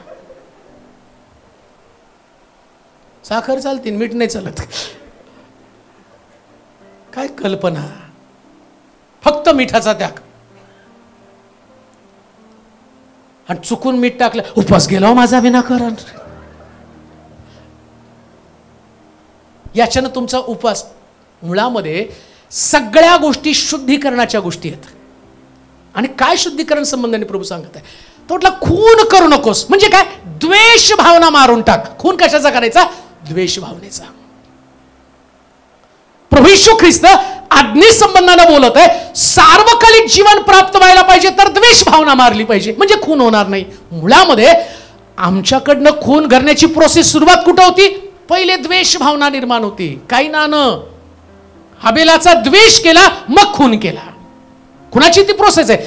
उपवास करण्यापेक्षा एक काम करा, आतमध्ये असणारी द्वेष भावना त्याचा त्याग करा. अन्न त्याग करण्यापेक्षा द्वेष भावनेचा त्याग. आणि प्रभूला उपवास करणारा व्यक्ती आतमध्ये द्वेष भावना घेऊन जगतो, याचं दुःख होतं, ते ख्रिस्ताचं दुःख सहन आहे. बरेच लोक असं म्हणतात, जरा उपवास संपू दे मग यांचं बघतो. ते उपवास चालू हो, आमच्यात चालत नाही. कोण सांगितलं तुमच्यात चालत नाही, सगळं चालतंय. तुम्ही असं म्हटल्याबरोबर तुमची नरकाची पाटी तयार पण झाली. लुसिफर तिथं गेला आणि म्हटलं, मनोज तेलोरे यांची खोली तयार कर देवा, याला स्वर्गात घेऊ नको. माझ्या नावाची लेबल लावलेली खोली पण नरकात तयार झाली. उपवास करण्यापेक्षा ख्रिस्ताला कोणत्या गोष्टीचं दुःख होतं ते जर समजून घ्या. आणि त्यानं काय सांगितलं माहिती का, खून करू नकोस. मर्डर करणं नाही म्हटलेलं आहे. जे आम्ही पाहिलं योहानाच्या पत्रामध्ये असं म्हटलं, कोणी आपल्या भावाचा द्वेष करतो तो खून करण्यासारखा आहे. जे मागच्या आठवड्यामध्ये आम्ही पाहिलं, एखाद्याच्या अंतःकरणामध्ये द्वेष भावना निर्माण म्हणून खून करणं. पुढे काय म्हटलंय, चोरी करू नको, चोरी करू नकोस, खोटी साक्ष देऊ नको, खोटी साक्ष देऊ नकोस, आपल्या बापाचा व आईचा आईचा सन्मान, खोटी साक्ष पण द्यायची नाही. कुणाचं खरं खोटं, मी तर म्हणतो की देवाच्या लोकांनी हे करण्यापेक्षा सरळ प्रार्थना करणं चांगलं आहे. हो, कशाला खरं खोटं, याची साक्ष त्याची साक्ष त्याची साक्ष, याच्याविषयी बोललं त्याचे. उपवास करणं याच्यापेक्षा पहिल्यांदा तर आपल्या तोंडावरती नियंत्रण आणणं गरजेचं आहे. खोट्या साक्षी देऊ नये. माहित नाही त्या गोष्टीविषयीचं बोलू सुद्धा नाही आम्ही. कधी कधी ऐकीव गोष्टीचं प्रस्ताव वाढवतो आणि कितीतरी लबाड गोष्टी जगामध्ये पसरत राहतो. आता तो म्हणतो उपवास करण्यापेक्षा काय केलं पाहिजे नेमकं पहा. त्यांनी 10 आज्ञा पुन्हा एकदा त्या ठिकाणामध्ये सांगितल्या. 10 आज्ञा त्या शिष्याला तो शिकवत आहे. म्हणून लक्षात ठेवा, जेव्हा एखादी गोष्ट तुम्हाला माहीत नसताना त्याच्याविषयी तुम्ही वाढीव चाढीव एकदम मनातील त्या कहाण्या रंगवून सांगतात, ही पण गोष्ट घातक आहे. ही पण गोष्ट घातक आहे. आणि अजून एक मी तुम्हाला सांगतो, प्रभूला या गोष्टीचं दुःख होतंय. हे दुःख सहन आहे. मरणाच्या अगोदर प्रभूनं बोललेली ती गोष्ट आहे. 10 आज्ञा. आता मार्काचं शुभवर्तमान 12 अध्याय 28 ते 33 वचन वाचा, म्हणजे तुम्हाला समजेल. मार्काचं शुभवर्तमान 12 अध्याय 28 ते 33 वचन. तेव्हा शास्त्रांपैकी एक जण त्याचा वाद ऐकून आणि त्याने त्यांना समर्पक उत्तर दिले. त्याने त्याला समर्पक उत्तर दिलं. हे पाहून पुढे आला आणि त्याने त्याला विचारलं, सर्वात पहिली आज्ञा कोणती? सर्वात पहिली आज्ञा कोणती? येशूने उत्तर दिलं, पहिली ही की हे इस्रायला ऐक, आपला देव परमेश्वर हा अनन्य परमेश्वर आहे आणि तू आपला देव परमेश्वर याच्यावर संपूर्ण मनाने संपूर्ण जीवाने संपूर्ण बुद्धीने व संपूर्ण शक्तीने प्रीती कर. दुसरी ही की जशी स्वतःवर तशी आपल्या शेजाऱ्यावर प्रीती कर. यापेक्षा मोठी अशी दुसरी कोणतीच आज्ञा नाही.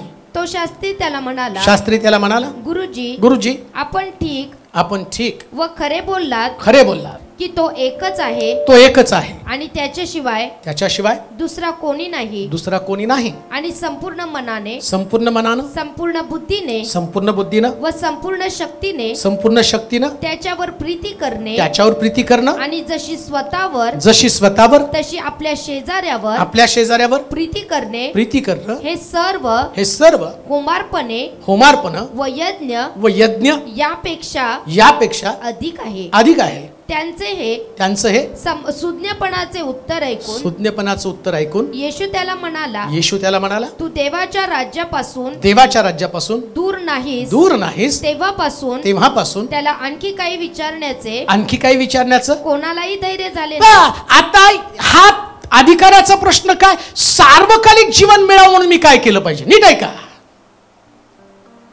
लोक सार्वकालिक जीवनासाठी आज त्यांच्याकडे चढाओढ चालली. एक व्यक्ती उपवास करण्यामागे त्याची धारणा काय? त्याला सार्वकालिक जीवन प्राप्त व्हायला पाहिजे.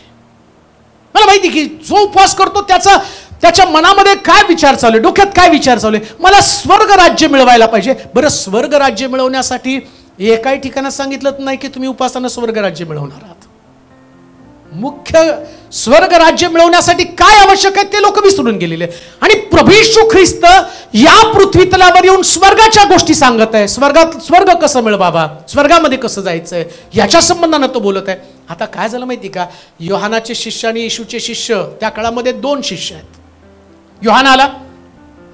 योहानाचा उपदेश काय होता? पश्चाताप करा, स्वर्गाचं राज्य बघा. बरं, आता नीट आहे का? योहान काय म्हणतो? पश्चाताप करा, स्वर्गाचं राज्य.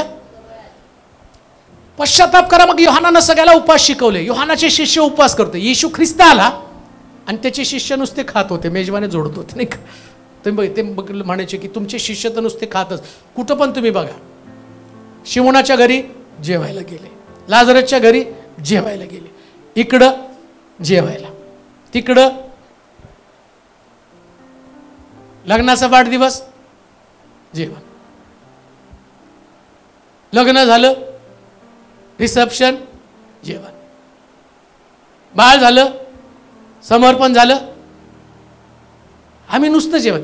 आणि योहानाचे शिष्य उपास उपास उपास उपास. आता बघा, इकडे येशू आला, त्याने वेगळं शिकवायला लागल्यावर योहानाचे सगळे शिष्य जाऊन येशूला मिळाले. मग ते आले, ते योहाना, अरे ते येशूच्या मागे गेले. अरे तो म्हटला तो वर आहे, मी वराचा मित्र आहे, माझं काम संपलं.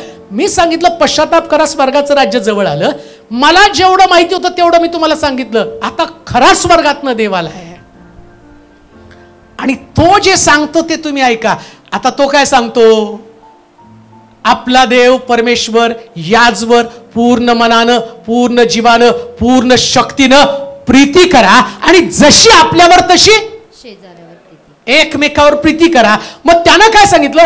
त्यानं तुम्हाला फक्त उपवास सांगितला. मी उपवास नाही सांगत, मी हृदयाचं शुद्धीकरण सांगतो. आणि हृदयाचं शुद्धीकरण करताना देवावर प्रीती करता तसं एकमेकावर प्रीती करा. मग येशू म्हटला, जर तुमची एकमेकावर प्रीती असेल तर तुम्ही माझे शिष्य आहात. आणि लक्षात ठेवा, स्वर्गामध्ये तुम्हाला कोण घेऊन जाणार आहे? तर प्रीती. बायबल सांगतं विश्वास, आशा आणि प्रीती या तिन्ही टिकणार आहेत. आणि त्याच्यामध्ये सगळ्यात श्रेष्ठ कोण असेल तर प्रीती. स्वर्गाच्या गोष्टी बोलतोय बरं का तो. म्हणजे उपवासापेक्षा सुद्धा सगळ्यात महत्वाची गोष्ट कोणती? मग येशू ख्रिस्ताला जर मंडळीमध्ये, लोकांमध्ये एकमेकाविषयी प्रीती दिसत नाही तर ख्रिस्ताचं दुःख सण सुरू झालं. लोक उपवासामध्ये अडकले आणि येशू प्रीतीमध्ये अडकला. तो म्हणतो, मी तुम्हाला शोधत असताना तुमची एकमेकावर प्रीती असेल तर तुम्ही माझे शिष्य.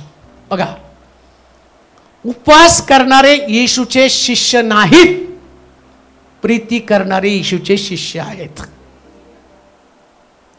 मी उपवासाचं खंडन करत नाही, पण उपवास तुम्हाला स्वर्ग राज्यात नेणार नाही, प्रीती तुम्हाला स्वर्ग राज्यात नेणार आहे. उपवास नाही स्वर्ग राज्यात नेणार आहे. मग प्रीती माझ्यामध्ये आहे कशाची? ओळखायचं कसं? मग सगळेच नाही आमची आहे हो प्रीती एकमेकावरती, आमची आहे बाळासाहेब प्रीती एकमेकावरती. प्रीतीची व्याख्या, प्रीती फुगत नाही, प्रीती बडाई मारत नाही, प्रीती हेवा करत नाही, प्रीती मत्सर करत. प्रीतीची क्वालिटी आहे, दैवी प्रीती माझ्यामध्ये पाहिजे. माझ्या पुरती किंवा माझ्या डोक्यातली प्रीती नको, दैवी प्रीती. आणि ती प्रीती तुमच्या परिवारापासून सुरुवात होती, कारण तुमच्या परिवारातले लोक, त्या परिवारातल्या लोकांना तुम्हाला प्रीती दाखवावी लागते. मग चर्चमध्ये प्रीती दाखवावी लागते. मग जगाला तुम्ही प्रीती दाखव. प्रथम यहुद्यात, मग शमरोनात, मग पहिले यहुद्यामध्ये तुमच्या घरात तुम्हाला प्रीती दाखवावं लागणार आहे.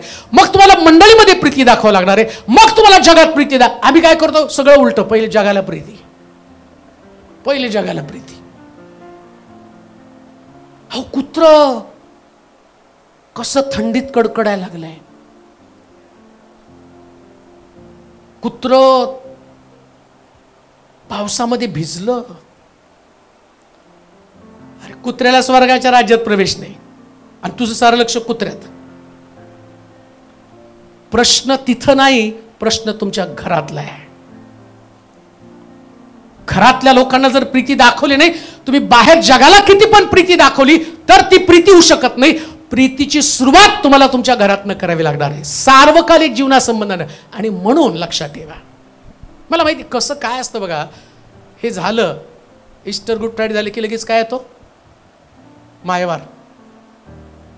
40 दिवस उपवास करून ती मायवारची एक साडी झाली की विषय संपला. नाही, मग त्याने त्या आज्ञे संबंधाने वाचा बरं त्या आज्ञा.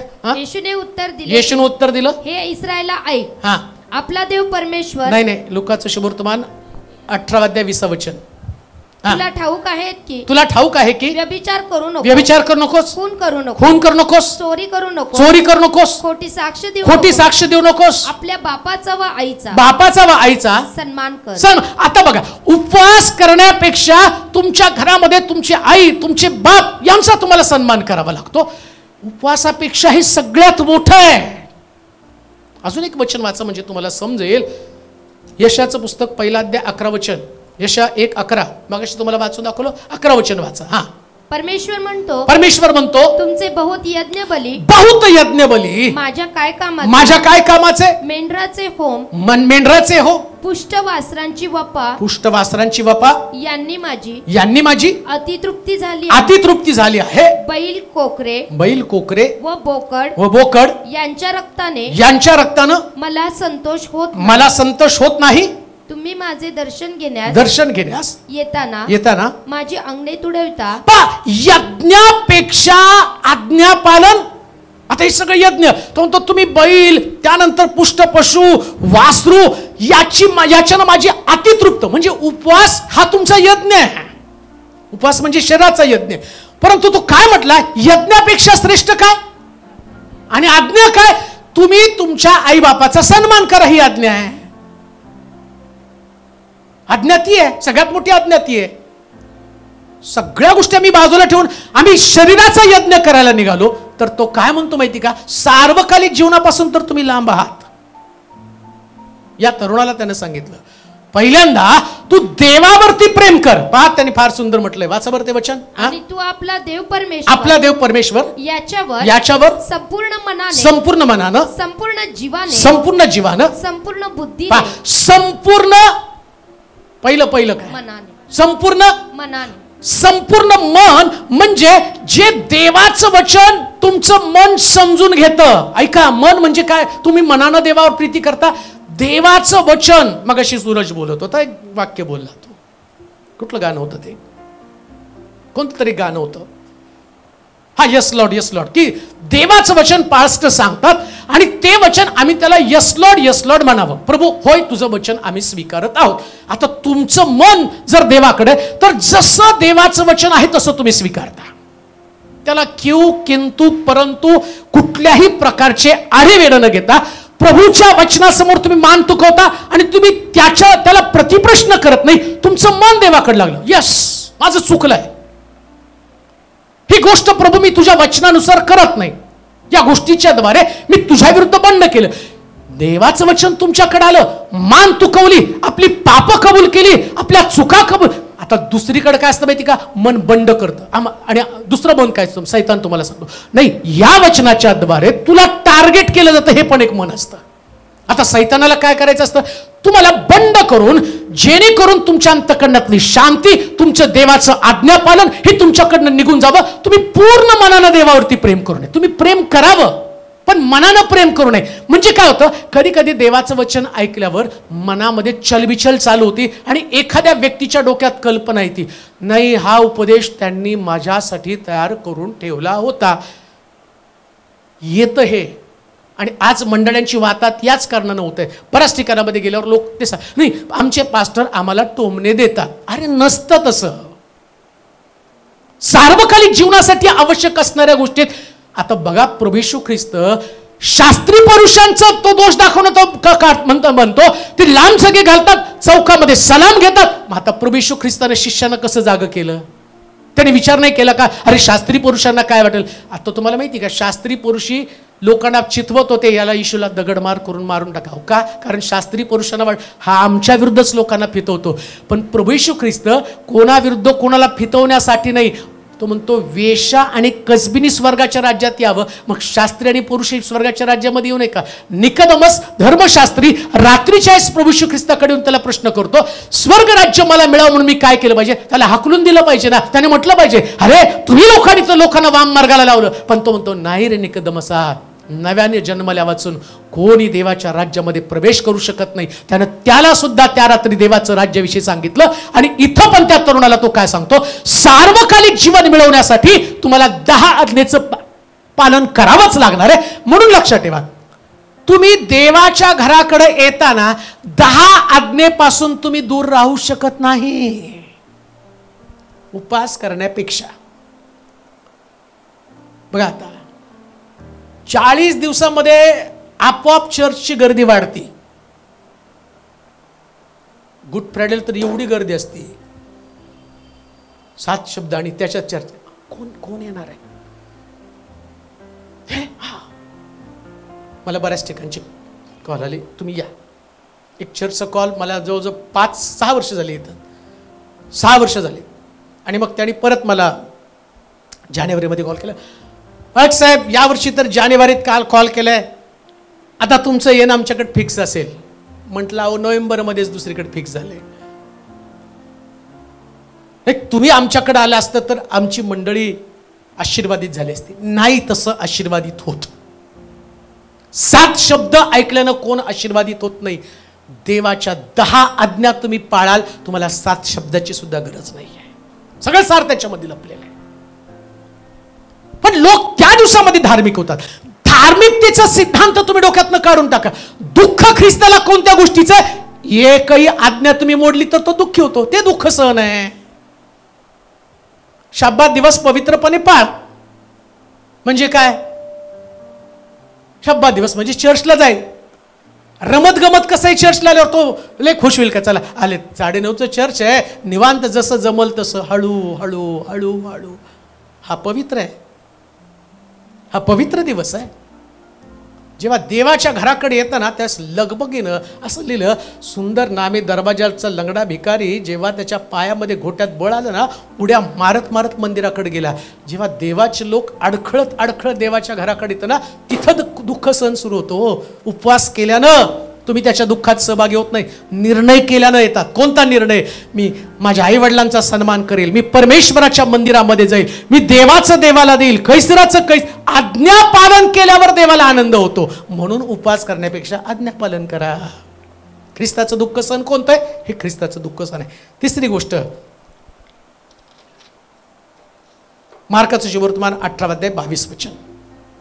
पटकन वाचा कारण अजून 2 18:22 नाही सॉरी लुकाचं शुभवर्तमान 18:22.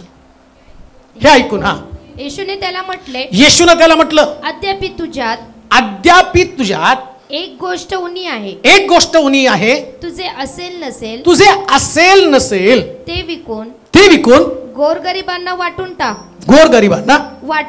आता 40 दिवस आणि ख्रिस्ताचं दुःख सहन. टायटल काय तुमचं? 40 दिवस आणि ख्रिस्ताचं दुःख. 40 दिवस तुमचे आणि दुःख सहन ख्रिस्ताचं. ख्रिस्ताला काय दुःख होतं त्याच्याविषयी मी तुम्हाला सांगत आहे. आणि जे प्रभू येशू ख्रिस्तानं वधस्तंभी जाण्याच्या अगोदर, यरुशलेमेत प्रवेश करण्याच्या अगोदर, झावळ्याच्या रविवारच्या अगोदर जो महत्वाचा संदेश एका तरुणाच्या माध्यमातून, अधिकाऱ्याच्या माध्यमातून तुमच्या आणि माझ्यापर्यंत पोहोचवला. आणि त्याच्यामध्ये त्या अधिकाऱ्याचा प्रश्न, मला सार्वकालिक जीवन मला मिळावं म्हणून मी काय केलं पाहिजे? तर प्रभू येशू ख्रिस्त त्याला सांगतो तू काय कर? तुझे असेल नाही त्याच्या अगोदर तो म्हणतो जाऊन तू 10 आज्ञा. काय लिहिलंय त्याच्या आधी? तो म्हणाला मी आपल्या तरुणपणापासून. येशू काय म्हटलं त्याच्या अगोदर? येशू त्याला म्हणाला तुला आज्ञा ठाऊक आहे. तुला आज्ञा ठाऊक आहे. येशूने त्याला काय आठवण करून दिली? आज्ञा. म्हणजे जो व्यक्ती आज्ञा पालन करत नाही तो व्यक्ती ख्रिस्ताला दुःख देतो. लाख तुम्ही उपवास करत असाल पण आज्ञेचं पालन करत नाही तर तुम्ही ख्रिस्ताला दुःख देतात. कोणतीच आज्ञा बरं का. 10 आज्ञाच्या 10 आज्ञा तुम्हाला पाळाव्या लागतील. अजून एक गोष्ट तुम्हाला सांगतो, कुठल्या एका आज्ञेला तुम्ही कंसात टाकून मला ते जमत नाही असं म्हणू शकणार नाही. शिष्य ऐकत होते म्हणून तर ते म्हटले अरे स्वर्ग राज्यात मग आम्ही जाऊ का नको? आणि आम्ही तर आधी शिक्का मारून बसलोय, आम्ही चाललोय म्हणून स्वर्गात. आणि आम्ही अजून लेबल घेऊन बसलो, तू नाही जाणार, हे नाही जाणार, हे राहणार आहे, हे राहणार आहे, हे राहणार आहे. आता अहो आम्हीच पोचतो का नाही बघा तिथं. पहिले तर 10 आज्ञा आहेत, 10 आज्ञातलं एकही आज्ञा आम्हाला सोडून चालत नाही. आणि त्याच्यानंतर तो काय म्हटला आता 18 वचनामध्ये 18:22 तिसरी गोष्ट. हे ऐकून येशूने त्याला म्हटलं अद्यापि तुझ्यात एक गोष्ट उणी आहे.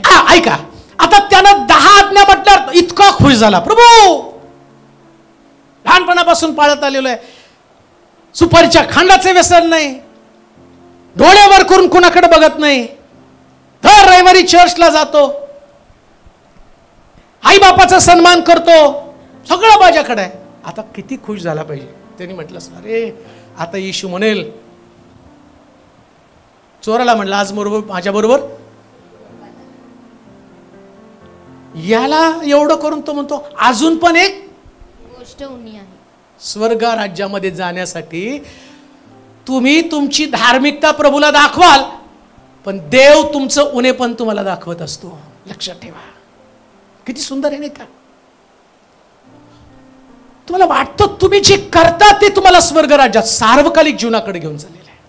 एक वचन वाचा, फिलिप्पियराचं पत्र 3 अध्याय 12 ते 15 वचन, म्हणजे तुम्हाला त्याचं अधोरेखित केलं जाईल ते किती महत्वाचं आहे.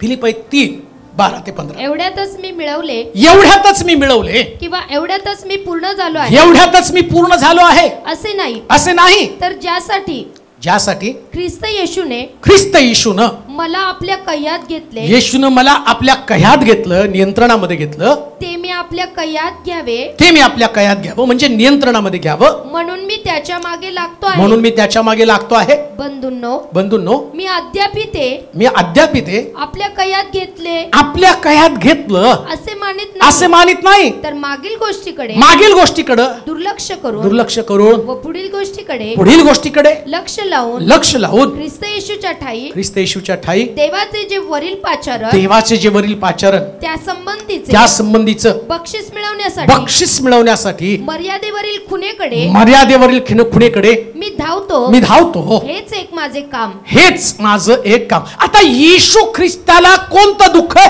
तुमच्यामध्ये काहीतरी एक उन्हाळ्याचं दुःख आहे. तुम्ही सगळं चांगलं करत आहात, 10 आज्ञा पाळत आहात, शब्दात पाळत आहात, व्यभिचार करत नाही, खून करत नाही, कोणत्या गोष्टीचा लोभ धरत नाही, शेजाऱ्याविषयी खोटी साक्ष देत नाही, सगळ्या गोष्टी तुमच्या. आता या गोष्टी तुमच्यात आहे का नाही त्याची चाचपणी पण तुम्हाला करायची बरं का. चाचपणी तर करावीच लागणार आहे. बरं, एवढं सगळं करून सुद्धा इकडं प्रभू येशू ख्रिस्त तुमच्यातलं उणे पण शोधतो. आता पौल पण काय म्हणतो माहिती का? मी एवढ्यात सगळं मिळवलं असं पौल पण म्हणतो अजून मिळवलं नाही. मग आमच्यामध्ये कुठला कॉन्फिडन्स असतो की आम्ही पूर्ण झालोय? आम्हाला कसं वाटतं सगळं मिळवलं, सगळं काही पूर्ण झालेलं आहे.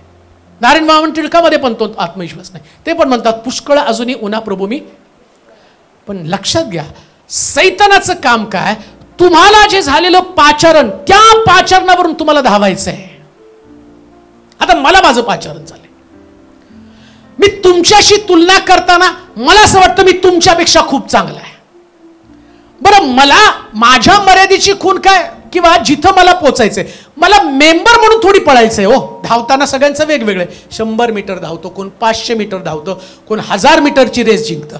आता तुमची मर्यादेची खूण 100 असेल, पण माझी मर्यादेची खूण तर 1000 आहे ना.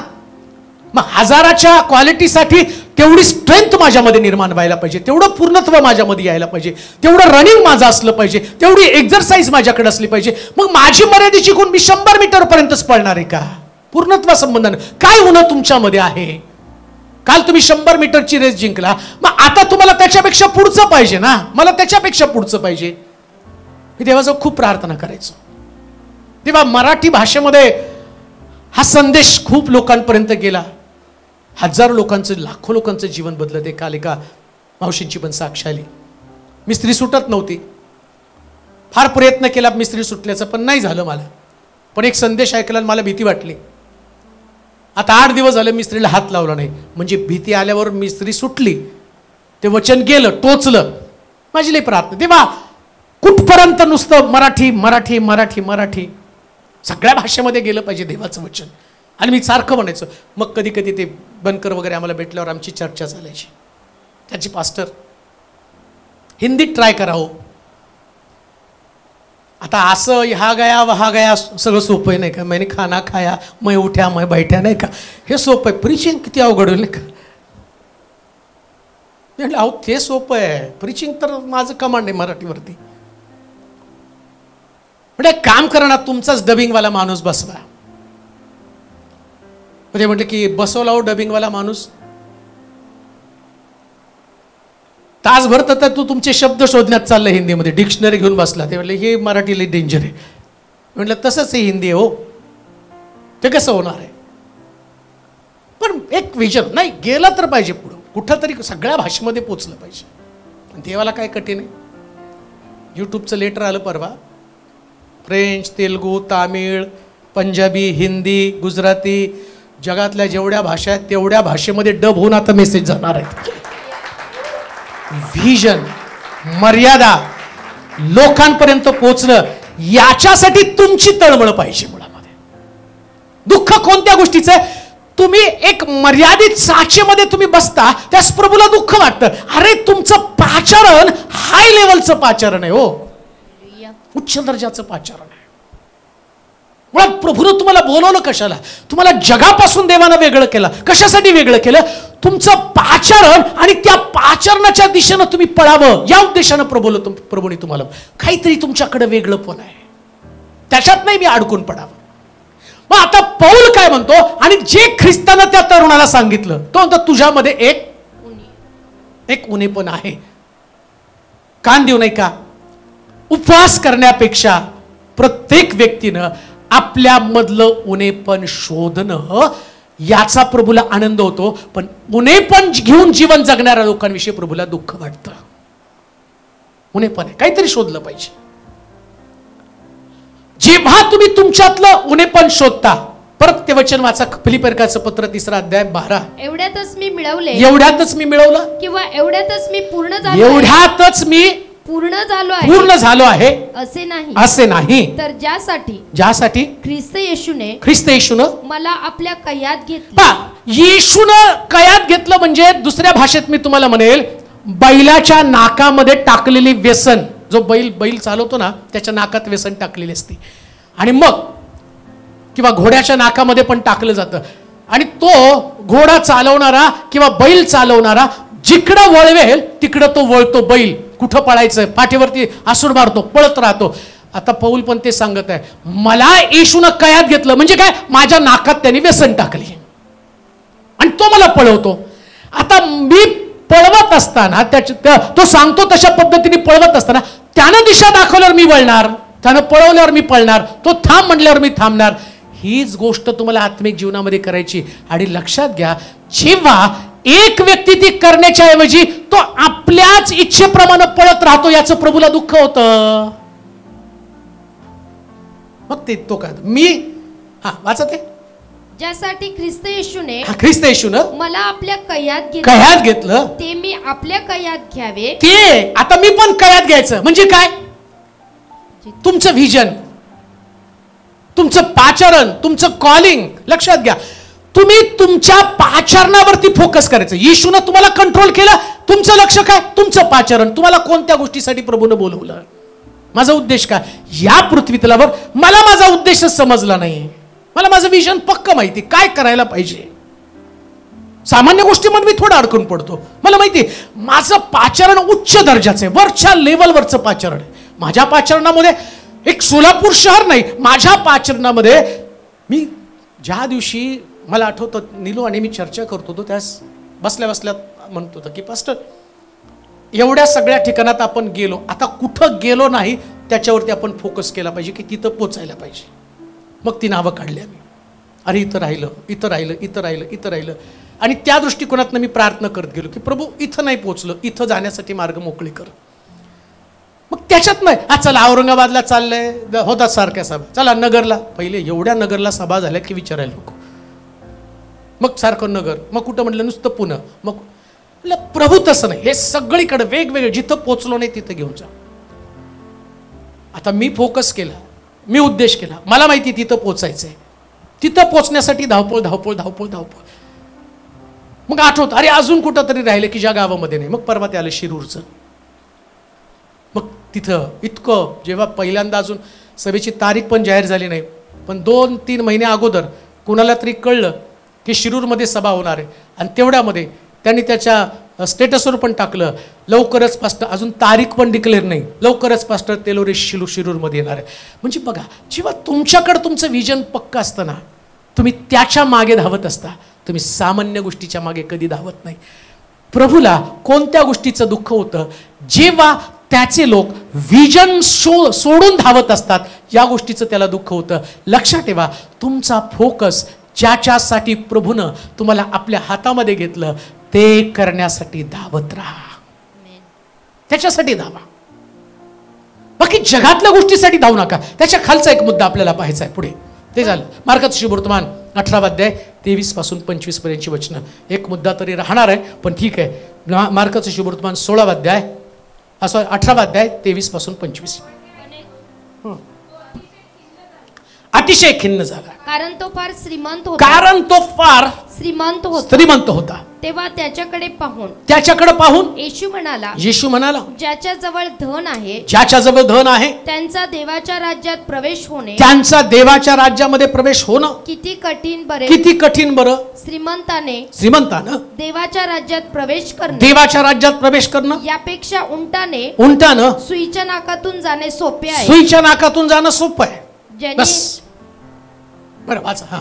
ज्यांनी हे ऐकले, ज्यांनी हे ऐकलं ते म्हणाले तर मग कोणाचे तारण होणे शक्य आहे? कोणाचं तारण होणं शक्य पण आहे? आता हा जो व्यक्ती आला तो व्यक्ती श्रीमंत होता. हो, गरीब आला का येशूकडं? कोण आला? श्रीमंत. मग येशूने त्याच्याकडे पाहिलं. तो धार्मिक होता, लहानपणापासून देव आज्ञा पाळणारा व्यक्ती होता. आता श्रीमंताचा प्रवेश स्वर्गाच्या राज्यामध्ये होणारच नाही का असं म्हटलं? मग देवाला काय सगळे गरीबच ठेवायचे पृथ्वी तलावर? देवाने धन कशाला दिले? तुम्ही जर शास्त्रामध्ये बघितलं तर असं लिहिलं, मूर्त्या बनवणारा अब्राम, प्रभूनं त्याला बोलवलं. बोलवता बोलवता सोनं रूप उंट गाढवं यांनी तो संपन्न झाला. आणि अब्राम मेला, तो स्वर्गात आहे. तुम्ही शास्त्रामध्ये वाचलं तर असं लिहिलं की दरिद्री लाजरस मेला आणि अब्रामाच्या उराजवळ जाऊन निजला असं लिहिलेलं आहे.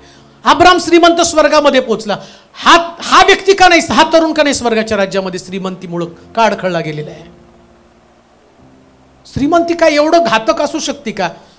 बघा, काही मुद्दे तुम्हाला समजून घेणं गरजेचं आहे.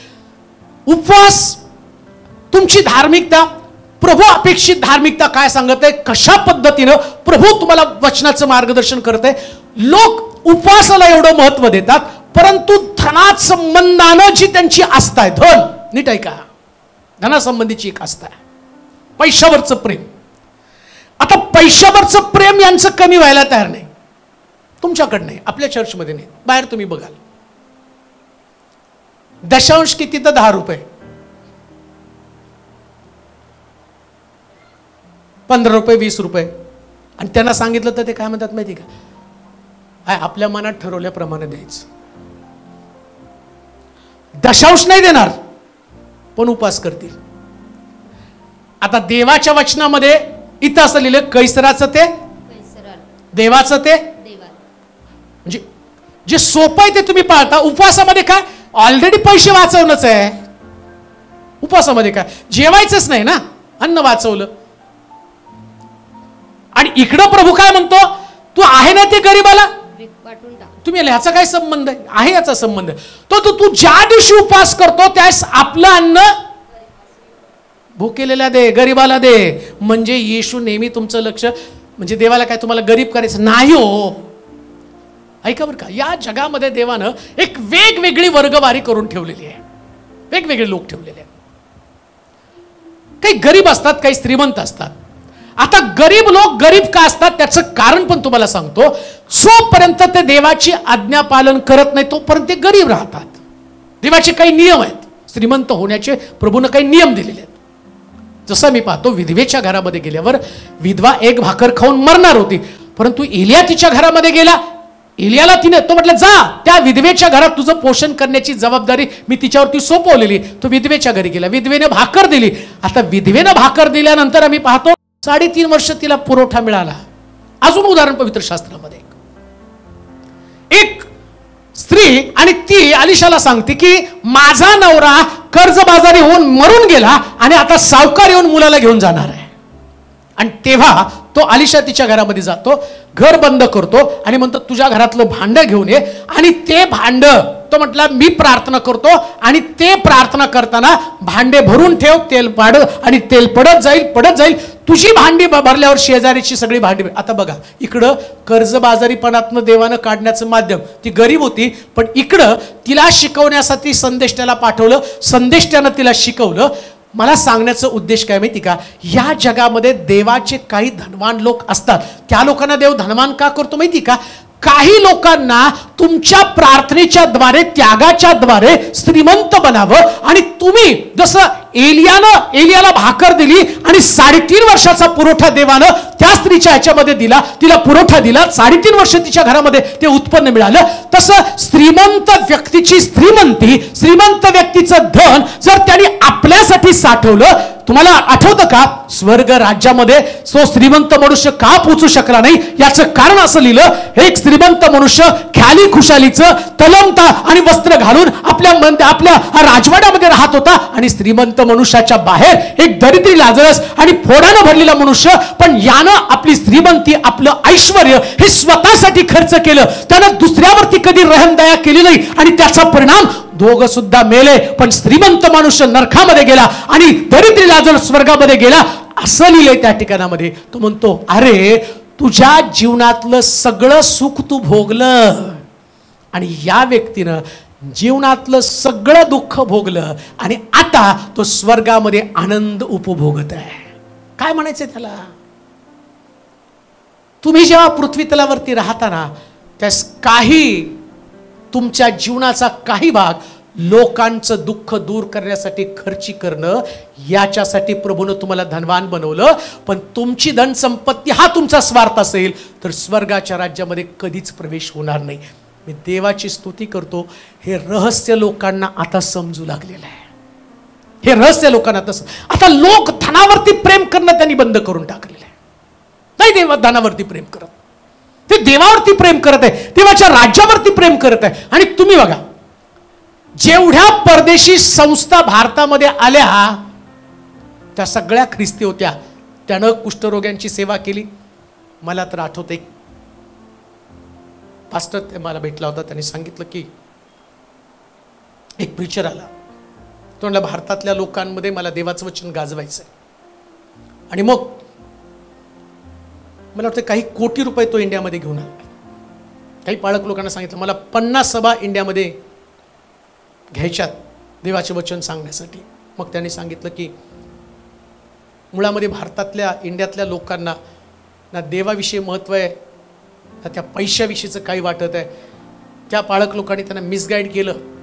एका सभेचा खर्च 5 लाख 7 लाख सांगितला, आणि जेवढं त्याच्याकडनं ओरबडता येईल त्यांनी ओरबडलं.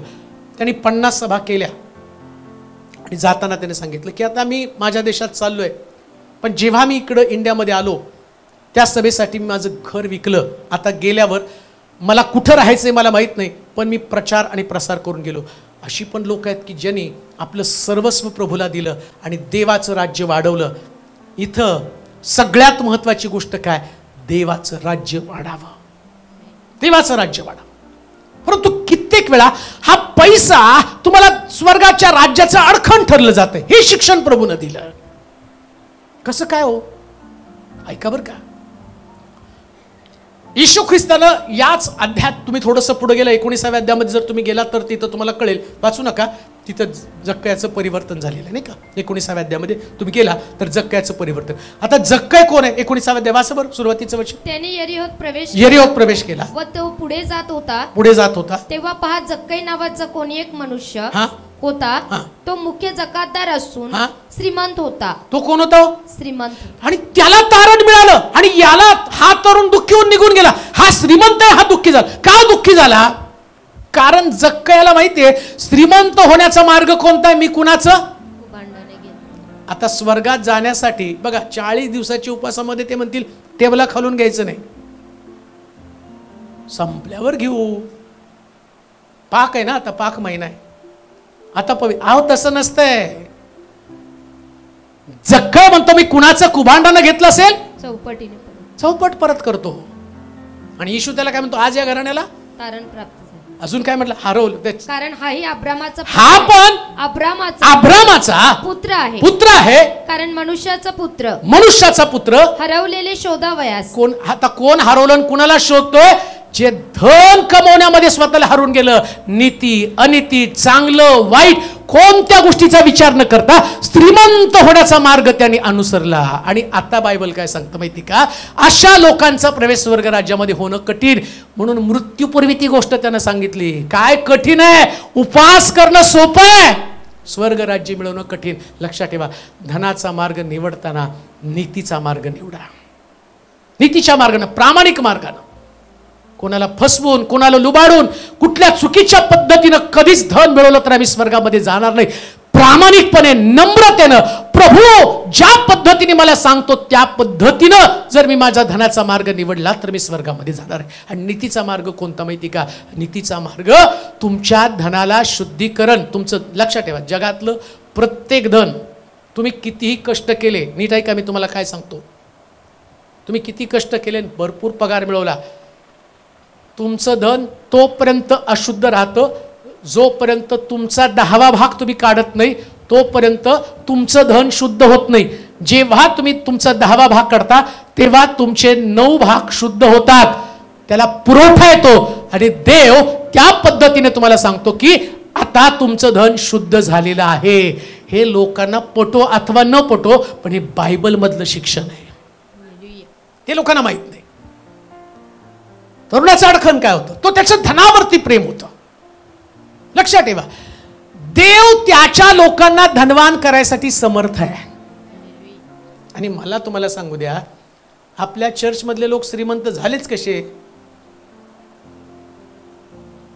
तुम्ही देवाच्या आज्ञेचं पालन केलं, म्हणजे तुम्ही देवाच्या आज्ञेचं पालन केल्यावर तुम्ही गरीब व्हायला पाहिजे होतं, पण तुम्ही गरीब नाही झाला, तुम्ही धनवान झाला. का? कारण श्रीमंती गरिबी या दोन्ही देवापासून असणाऱ्या गोष्टी आहेत.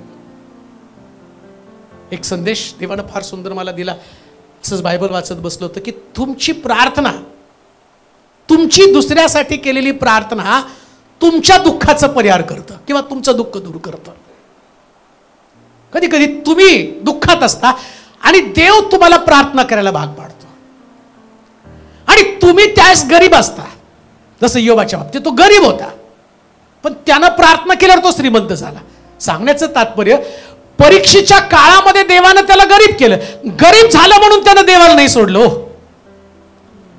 जेव्हा गरीब परिस्थितीमध्ये तुम्ही देवाजवळ बिलगून राहता तेव्हा देव तुमची परिस्थिती बदलून टाकतो. श्रीमंती अडखण होता कामा नये, श्रीमंती तुमचं कधीच अडखण होता कामा. लक्षात ठेवा, जेव्हा तुमचं धन वाढतं तेव्हा तुमचं धनावरती प्रेम नाही वाढलं पाहिजे. जेवढं तुम्ही धनवान व्हाल तेवढं अधिक देवावरती प्रेम करा, अधिक देवावरती प्रेम करा. कारण सगळ्यात मोठं धन कोण आहे? फक्त देव. देव सगळ्यात मोठं धन. म्हणून तो पेत्र म्हणतो, माझ्याकडं सोनं रूप काही नाही, जे आहे ते तुला देतो. सोनं रूपाने तो लंगडा भिकारी भिकारीच राहिला. ऐका, आता लोक त्याला सोनं देत होते बरं का. ज्या अर्थी पेत्र म्हणतो आमच्याकडे सोनं रूप काही नाही, कसले भारी लोक असतील होते. चर्चला जाता जाता लंगड्या भिकारीला सोनं टाकत होते, आणि तो पण त्यांच्याकडे बोलत होता. पेत्र आला, मी म्हणतो त्याला बघितलं, त्याचं डोकं फिरलं असेल, हे कसला आला भिकारी, माझ्या शेजारी बसून त्याच्याकडे सोनं रूप काय. तो त्याला इतकं भारी डायलॉग मारतो, माझ्याकडे बघ सोनं रूप काही नाही, सोन्या रुपयानं तुला भीक मागायला बसवलं, माझ्याकडे येशू आहे, उठ चालू लाग. आणि बायबल सांगतो उड्या मारत मंदिरामध्ये तो गेलेला आहे, उड्या मारत मंदिरामध्ये तो गेलेला आहे. ही गोष्ट ध्यानात ठेवा. सगळ्यात मोठी गोष्ट कोणती? तर देव आहे, पैसा नाही. देव आमच्यासाठी एक दिवस हा जो पैसा आहे ना, हा पैसा तुमच्या मनातली शांती आणि त्याच्याबरोबर स्वर्ग राज्य पण काढून घेणार आहे. पण जेव्हा तुम्ही पैशाला दुय्यम स्थान देऊन देवाला प्रथम स्थान द्याल, इथं स्वर्ग राज्यात प्रवेशाचा मार्ग मोकळा होणार आहे. किती सुंदर आहे. म्हणून त्याच्यापेक्षा पाय तोंडला खरं दुःख कोणतं? लोक पैशाच्या मागे धावत आहे याचं दुःख प्रभूला जास्त आहे. उपवास करतात त्याचं नाही, ते दुःख नाही. उपवासाचं उपवास उपास उपास उपास उपास. रविवारी तुम्ही पैशाच्या मागे पळता, शब्दात दिवस तुम्ही देवाच्या मंदिरात नाही, त्याचं दुःख प्रभूला जास्त आहे. उपवासाचा आनंद कुठला आहे? देवाच्या घरात नाही, तुम्ही देवा परमेश्वराच्या मंदिरामध्ये नाही. म्हणून लक्षात ठेवा, काही झालं ना, रविवार हा देवाच्या घरात म्हणजे घरात, देवाच्या घरातच, कुठं जायचं नाही. मी पुण्यावरून ते परिवार आले, त्याने विचारलं कुठं जातात चर्चला? राहायला पिंपरीमध्ये. ते म्हणले कॅम्पात. म्हटलं एवढ्या लांब काय करायचं, आम्हाला जावंच लागतं म्हणले तिथं. मग ते म्हटले अहो तुमचं चर्च लोणावळ्यात असतं तर आम्ही तिथं पण आलो असतो, दर रविवारी तिकडे आलो असतो. लवकर चालू करा तुम्ही पुण्यामध्ये, आम्हाला तिथं यायचं आहे, आम्हाला जॉईन करायचं आहे. का तर देवाच्या वचनाची ती ताकद आहे. कुठला पैसा आणि कुठलं काय, एवढ्या लांबून ते पुण्यावरून इकडे आले, कोणी मुंबईवरून आलं, काय आता त्यांना काही खर्च लागला नाही. बरं ते रिकाम्या हातानं पण आले नाही बिचारे, त्यांनी मंदिरासाठी काहीतरी घेऊन आले. एक गोष्ट ध्यानात ठेवा, तुम्ही प्रभूला दिलं ना, याचे आशीर्वाद पण तुमच्या जीवनामध्ये तुम्हाला अनुभवायला मिळतील. कारण देव नुसता घेणारा देव नाही, तर अधिक पटीनं देणारा देव आहे. आणि म्हणून स्वर्ग राज्यात जाण्यासाठी सगळ्यात मोठं अडखण धन पण आहे. घड्याचा काटा खूप पुढे चाललाय, परंतु जाता जाता मी तुम्हाला सांगतो, ख्रिस्ताचं दुःख 40 दिवस आणि ख्रिस्ताचं दुःख कोणतं, तर जो व्यक्ती प्रभूपेक्षा धनावरती जास्त प्रेम करतो, देव त्याच्या बाबतीमध्ये दुःखी होतो. पुन्हा एकदा आपल्या जागेवरती आपण उभं राहूया, आपले डोळे बंद करूया, आपल्या मान आपण झोपूया, आपले मस्तक आपण लावूया. देवाचं वचन आपल्याकडे आलेलं आहे.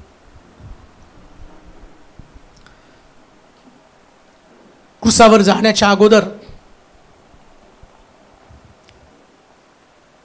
प्रभू येशू ख्रिस्तानं मनातल्या गोष्टी त्या श्रीमंत माणसाला शिकवल्या, मनातल्या गोष्टी सांगितल्या. माझं खरं दुःख काय आहे?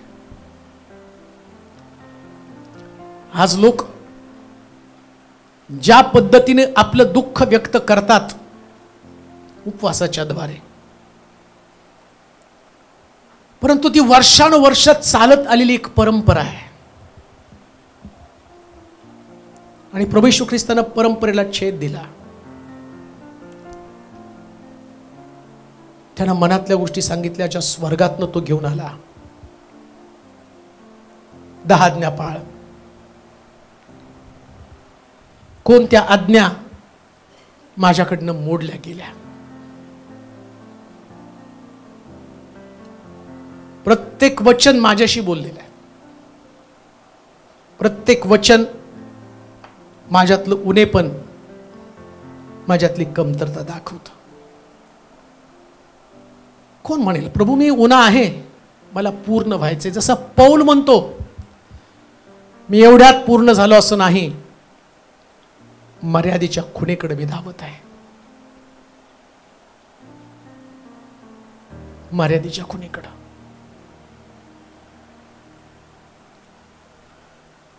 सामर्थ्यशाली देवा, 40 दिवसाचे उपवास, ख्रिस्ताचं दुःख सहन, लोकांनी एका भागाला विशेष महत्व दिलं 40 दिवस, पण ख्रिस्त कोणत्या गोष्टीने दुःखी होतो याचा विचार कधीच कोणी केला नाही. प्रभू आम्हाला माफ कर.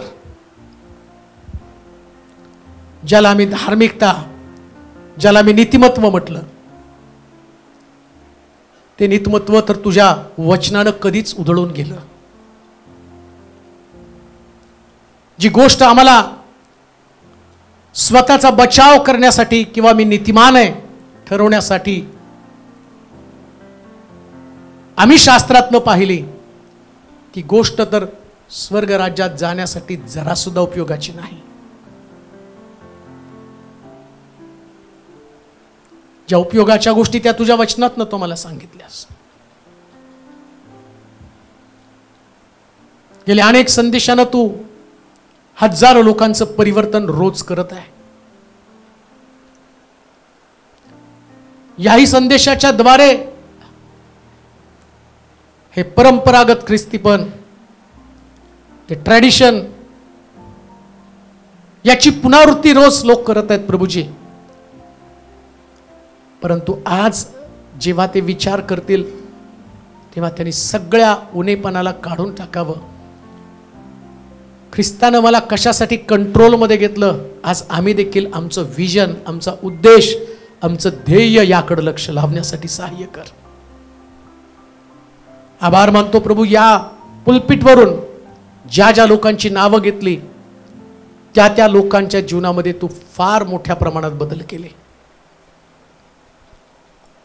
मागच्या दिवसांमध्ये ज्याचं प्रगटीकरण दिलं होतं, शिंदे परिवार, ज्यांचं घराचं काम चालू होणं आवश्यक होतं आणि ते तुला इथून चालू करायचं होतं, परंतु जेव्हा त्या व्यक्तीचं नाव या ठिकाणातलं घेतलं तो घाबरला, तो हादरला.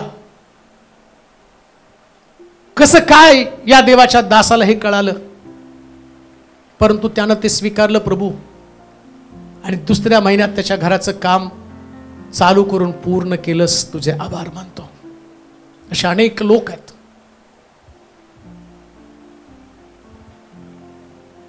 ते लोक आज तुझ्याकडे मोठ्या आशेनं पाहत आहे. त्यांना असं वाटतं की आमच्या जीवनामधलं पुणे पण प्रभूनं काढावं, आमचं कुटुंब, आमचा परिवार आशीर्वादित व्हावा. त्यांची भेट घे. सत्य देवाच्या वचनाचं समजू दे. ते आमच्यासाठी आशीर्वाद आणणार आहे. या संदेशाच्या द्वारे उपवासापेक्षा देखील पुढं काय आहे हे अनेक लोकांना प्रकाशित होऊ दे प्रभूजी. लांबून दुरून लोक मुंबई, पुणा, वेगवेगळ्या भागातनं या ठिकाणात तुझं वचन ऐकण्यासाठी आलेले आहेत. जेव्हा ते त्यांच्या परिवारामध्ये आपल्या गावी जातील, येताना प्रश्न, येताना उंट, पण जाताना उंटावरती स्वार होऊन जाऊ दे. याच्यापेक्षा अधिक लोकांना घेऊन ये, अधिक लोकांना सत्य समजू दे.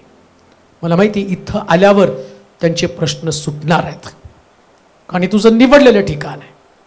या ठिकाणामध्ये तू स्वतः काम करत आहे. इथं कोण मोठा नाही, तूच मोठा आहे. तुलाच आदराचं स्थान आहे माझ्या देवा. आणि म्हणून तू येऊ राज्य कर. जे अडखळलेत त्यांच्या वाटेतलं अडखण दूर कर आणि त्या लोकांना घेऊन ये ज्या लोकांची तयारी चालू या मंदिरामध्ये येण्याची. प्रभूजी, जसं काल येता येता त्या बहिणीने साक्ष सांगितली की तिला जेवण जात नव्हतं, काही होत नव्हतं, पण जसं चर्चकडे ती निघाली, पोटभर जेवली वाटेमध्ये आणि तिच्या चेहऱ्यावरती तजेलापणा आला. देवाच्या घराकडे येतानाच एवढे मोठे चमत्कार करतो, तर जाताना याच्यापेक्षा मोठे चमत्कार करणार आहेस. हे सगळं घडू दे तुझ्या गौरवासाठी. अंकिता या बहिणीसाठी मी प्रार्थना करत आहे प्रभूजी. जे नाव तू यावेळेस मला दाखवत आहे अंकिता, तिच्यासाठी माझी रद्दबदली आहे. तिचं बंद गर्भाशय खुलं कर. तिचं बंद गर्भाशय खुलं कर प्रभू. तिच्या कुटुंबातले लोक वांसपणाचा दोष तिला देत आहे, परंतु हा चमत्कार अंकिताला हन्नेसारखा आशीर्वादाचं कारण बनलं जाऊ दे प्रभू. आज आम्ही मंडळी या नात्यानं तिच्यासाठी जाहीर करत आहोत, फलद्रूप हो, फलद्रूप हो. अंकिता, याच मंदिरामध्ये तुझं बाळ घेऊन तू येणार आहेस. धन्यवाद देतो प्रभूजी, तुझी स्तुती करतो, तुला महिमा देतो माझ्या देवा. रमेश या व्यक्तीसाठी प्रार्थना करतो प्रभू. आर्थिक अडचणीमध्ये प्रचंड व्यक्ती तो सापडलेला आहे, परंतु त्याच्या आर्थिक अडचणी दूर करण्यासाठी त्याची पावलं तुझ्या मंदिराकडे वळू दे. मला माहिती की तो इथं येईल आणि देवाचे आशीर्वाद तो घेऊन जाईल. या सगळ्या गोष्टी तुझ्या गौरवासाठी घडू दे. आणि माझा विश्वास आहे येणाऱ्या दिवसामध्ये अशी शेकडो नावं इथून तू जाहीर करणार आहे. जसं मंदिर बांधून पूर्ण होईल तसं देवाचं गौरव मोठ्या प्रमाणामध्ये पूर्ण होणार आहे. मोठं गौरव तू पाठवणार आहे प्रभूजी. आणि प्रत्येकाच्या अंतःकरणाशी तू बोल. धन्यवाद देतो, तुझी स्तुती करतो, तुला गौरव, तुला महिमा देत येशूच्या नावात ही प्रार्थना विनवणी केली म्हणून तो ऐक. आमेन. आता देव बापाची प्रीती, प्रभू येशू ख्रिस्ताची कृपा, पवित्र आत्म्याची सहभागिता तुम्हा सर्वांबरोबर आता आणि सदाकाळ राहो. आमेन. आमेन. पुढच्या आठवड्यात